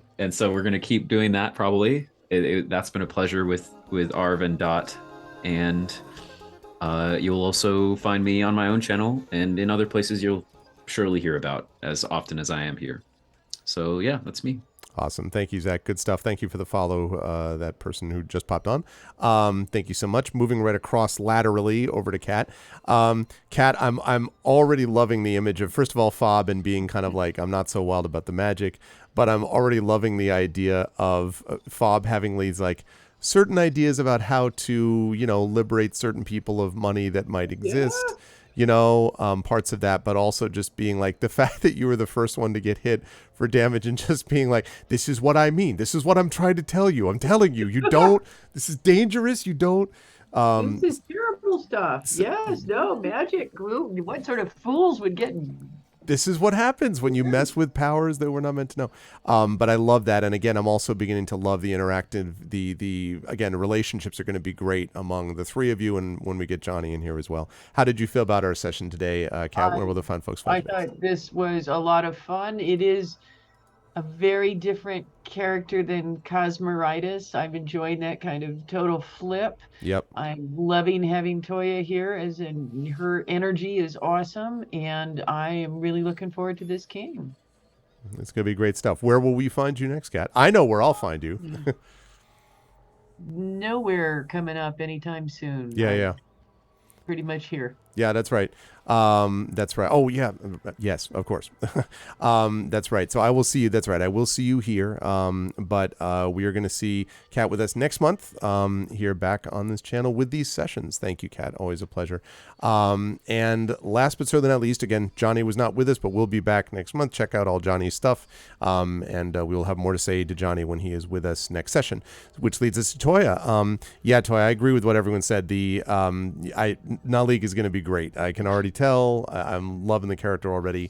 And I liked the idea that instead of having what you sometimes get with groups where everyone's just like instantaneously suspicious of all of you, why do and then you spend a lot of time getting everyone connected together. And that doesn't mean that you're immediately all going to be BFFs, but the fact that it started out with this kind of that it was brought together by this, can you feel that image actually, even of can you hear that, can you feel that, is great. And it really gives us a sense of who Nalik is, and the fact that all the other players, the other characters are kind of like, this is a cool vibe, and found that intriguing, I think was really great to kind of get this started. And then in the shop where like Fob is like, maybe I should check out the money, and Beauty is like, ribbons, and you're like, so there's a thing we're doing that, the device, and everyone's like, oh yes, right, well, so that was a lot of fun too. How did you feel about your first full session of one of these? How did you feel about your session, and where will the fine folks find you next? Yeah, it was a lot of fun. Like, one of the things that I have enjoyed watching people play is how everybody kind of interacts together and feels out the story and develops the story, like kind of iterates on it. And so I was really intrigued by that, and it was a lot of fun. I'm still trying to figure out all the stuff that I can do and get away with. And I think like I'll learn that as I interact with Zach and Kat and Johnny. But that was a lot of fun, and I'm enjoying exploring who Nulls is, and also kind of developing things that she can do, or what her concerns are and what her backstory is as we go along. You can find me in incognito and not so incognito places around the interwebs, and I will be back here for the next session. Absolutely. And of course, you will also see, if any of you are in the Gen Con in the Indianapolis area, you will have a chance to see Toya there, and I will be there as well. That's where we will be live and in person doing the Writers Symposium. Yay! That's what we will be. You will see us there, and I'm looking forward to hanging out with Toya in person. We can all be like talking about vibes, and no one else will know what we're talking about except people who watched the stream will know. But wonderful job, players. Again, as always, what makes these games the most is the quality of the play that we get from the players. Those are the people we watch going through it. And by the way, players, we also 9,700 bits. So this opening session was, I think, $97 if I'm reading that. Split them on the for you. That's not bad as a start. Yeah. So thank you, everybody. Thank you all so much. Very that was generous. great as a good start out. But thank you very much for what is an awesome first session, and I cannot wait to see what happens next. And I'll put scheduling for that in our Discord channel in just a bit. I will let you folks go. Chat, can we get some... Oh my God. Whiskey Jack 88 Whiskey Jack 88, who just followed today, just subbed with Prime, and that means Awesome. Whiskey Jack watched it and was like, all right, this is a show that's worth supporting. So that's awesome. And we got 300 more, so now we're up to 10,000 bits. So there you go. 10,000 bits, a Thank nice you all so even much. number. Thank you, Dragon Spear, so much for that. And thank you for the subscription, Whiskey Jack. Chat, can we get some love for the amazing players of Expedition for the Mysterious Peaks? Thank you to Toya Christian Finley. Thank you to Kat Rambo. Thank you to Zach Clay. I will see all of you with Johnny Pittman next month. Players, bye for now. Bye. Bye-bye. All right. Good stuff, everyone. Man, I love it when a scene comes together. That was great. And, and I figured, I'd like to think at this point I know what I'm doing when it comes to getting players, because I know, the kind of people that they are, and I figured that they would work well together. And sure enough, they did. They really kind of clicked together. I can't wait for Johnny to enter into the mix. And we'll get a chance to see more of this very cool world. Again, what I like about it is even the D&D part of this is not super traditional, right? I mean, obviously there is fantasy, and we're dealing with a tiefling, and, we have a lizard folk, and we have a human. So like there's stuff like that that's there that's obviously more fantastical in nature. But even there, the fact that you have this technological infusion into the planet means that it is a little bit different, right? It has a different sense. And so that's really cool to get to explore. And as I said, I told you all the final command is going to be pretty awesome. So now we get a chance to see what happens when we deal with the second part of that. And then, of course, we haven't even gotten yet to the Espergenesis portion of this adventure, this prelude, if you will, to the rest of the adventure. So, and I also want to thank, of course, Rich Lescouflair and the wonderful people at Alligator Alley Entertainment for sponsoring this campaign. And we are the flagship, campaign for them for this stream for Expedition of the Mysterious Peaks, as we were for Espergenesis. And so I'm very glad. I'm wearing this in pride. Whenever they get a Mysterious Peaks shirt, I'll be all over that. But yeah, I'm very excited to see how this unfolds as time goes on.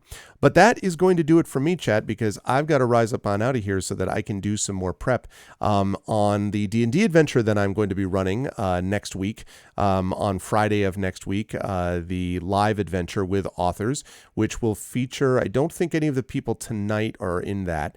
No, they are not. That is going to have Brandon O'Brien. It's going to have Carlos Hernandez. It's going to have C.S.E. Cooney, Jeannie Koch.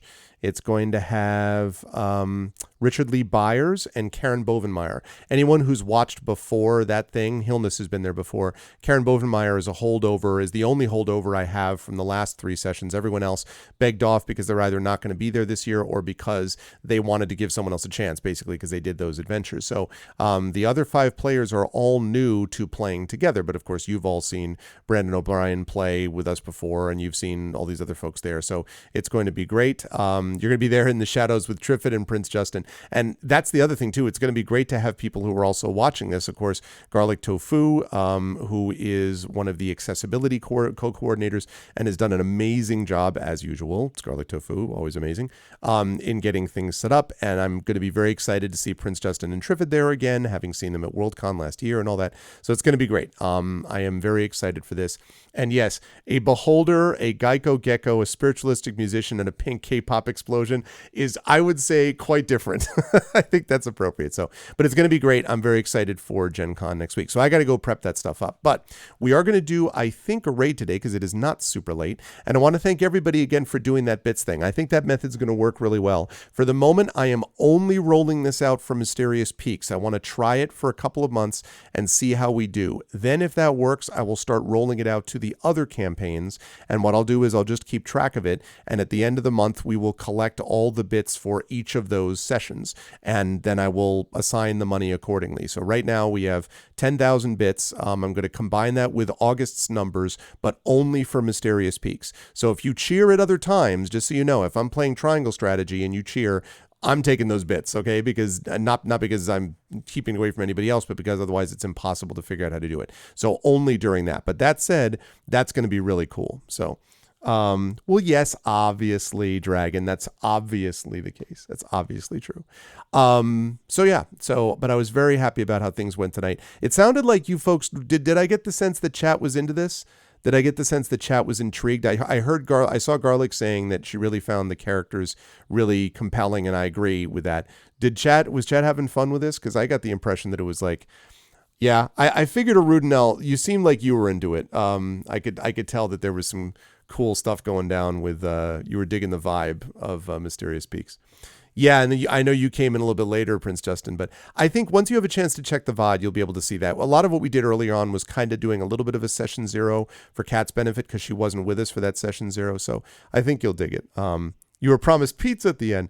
Well, I appreciate that you were having fun, Wispy, and those inspirations actually help for some of them. It's going to be great. I'm glad you liked it, Rock God. It's going to be great. I'm excited for this campaign. And again, as you'll see at the end of this, those of you who missed this, I have this placeholder video that Peripheral Mike did. But again, it's pretty damn good for a placeholder video. It's going to be even better when we get the original music and all that, but I'm glad that we had something here to work it out. So it's going to be good. The crew does vibe well together. I agree with you. And I think it'll be great when Johnny's in there and as well. And, you know, Toya was great. I knew Toya would be great, but I'm loving, Nalik has got this just like chill, like when she said a mix of George Clinton and Marvin Gaye, I'm like, outstanding.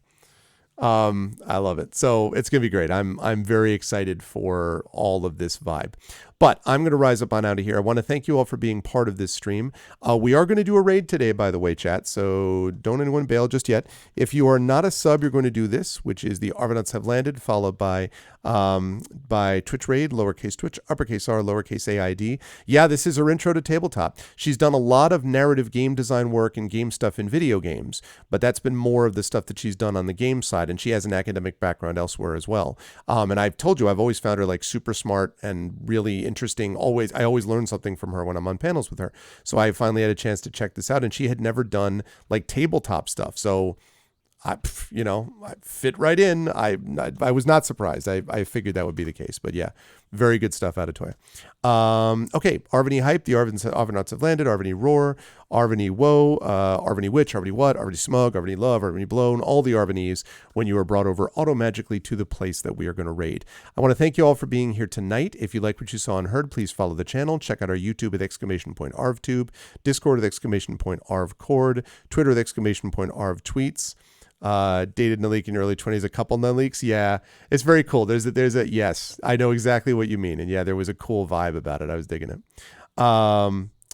Serendipitous is the word. Yes, thank you. Thank you, Dragon. That is indeed a word that works well in this.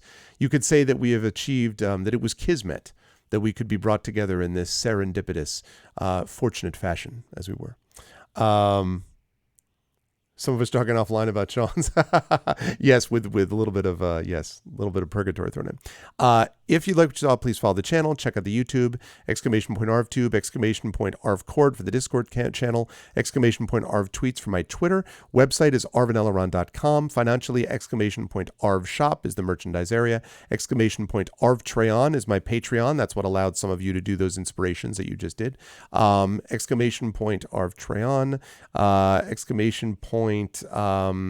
let's see. Subbing to the channel is always appreciated, as many of you did last night. We had a couple of people jump on board tonight. That's always appreciated, so thank you. Get you those custom sub badges and emotes and inspirations in some cases to use with our players. On the publishing side, Icarus, my award-winning graphic novel from the award-winning Athos Arts. Library, my 5e adventure and sourcebook from the amazing Alligator Alley Entertainment, the creators of this expedition from the Mysterious Peaks. And, of course, Expedition, yes. Greyshade for my Greyshade novel, and also the sequels that you will be able to very soon be able to go pre-order. Renegade and Heretic, you'll be able to go to backer kit fairly soon for that, as well as Greyshade, as well as for the Greyshade 5e RPG, which is also going to be getting progress made on that as well. And that'll also be coming out next year as our target for when that actually is out. But again, that is now funded, so it's going to be happening, which is super exciting. Not to mention, of course, Trend's audiobook for this as well, for Greyshade. And as always, BLM, Black Lives Matter, very important to affirm and assert the significance and importance of Black lives. Help Now, the World Health Organization page on suicide prevention. Very important to reach out to others when you need help and to reach out to others when they need help as well.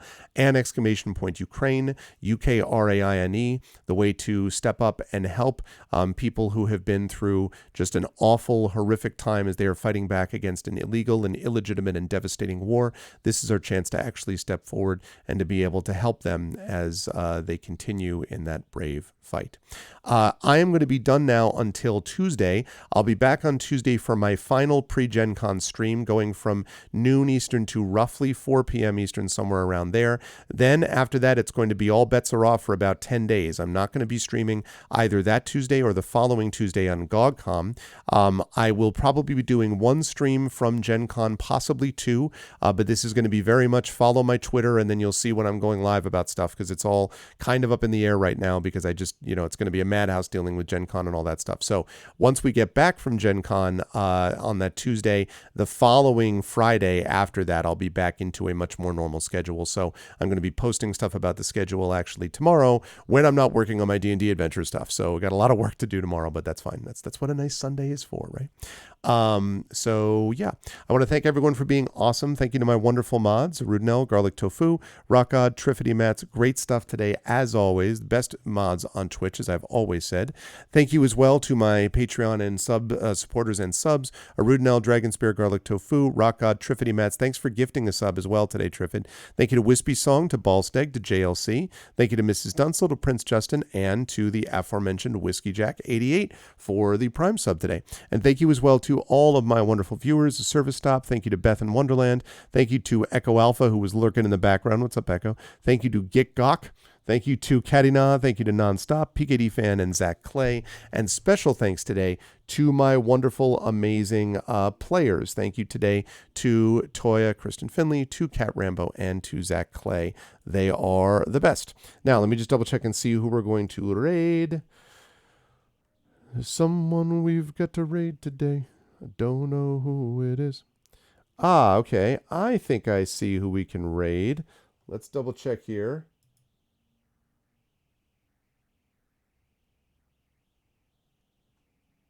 Okay. Maybe. Hold on a second.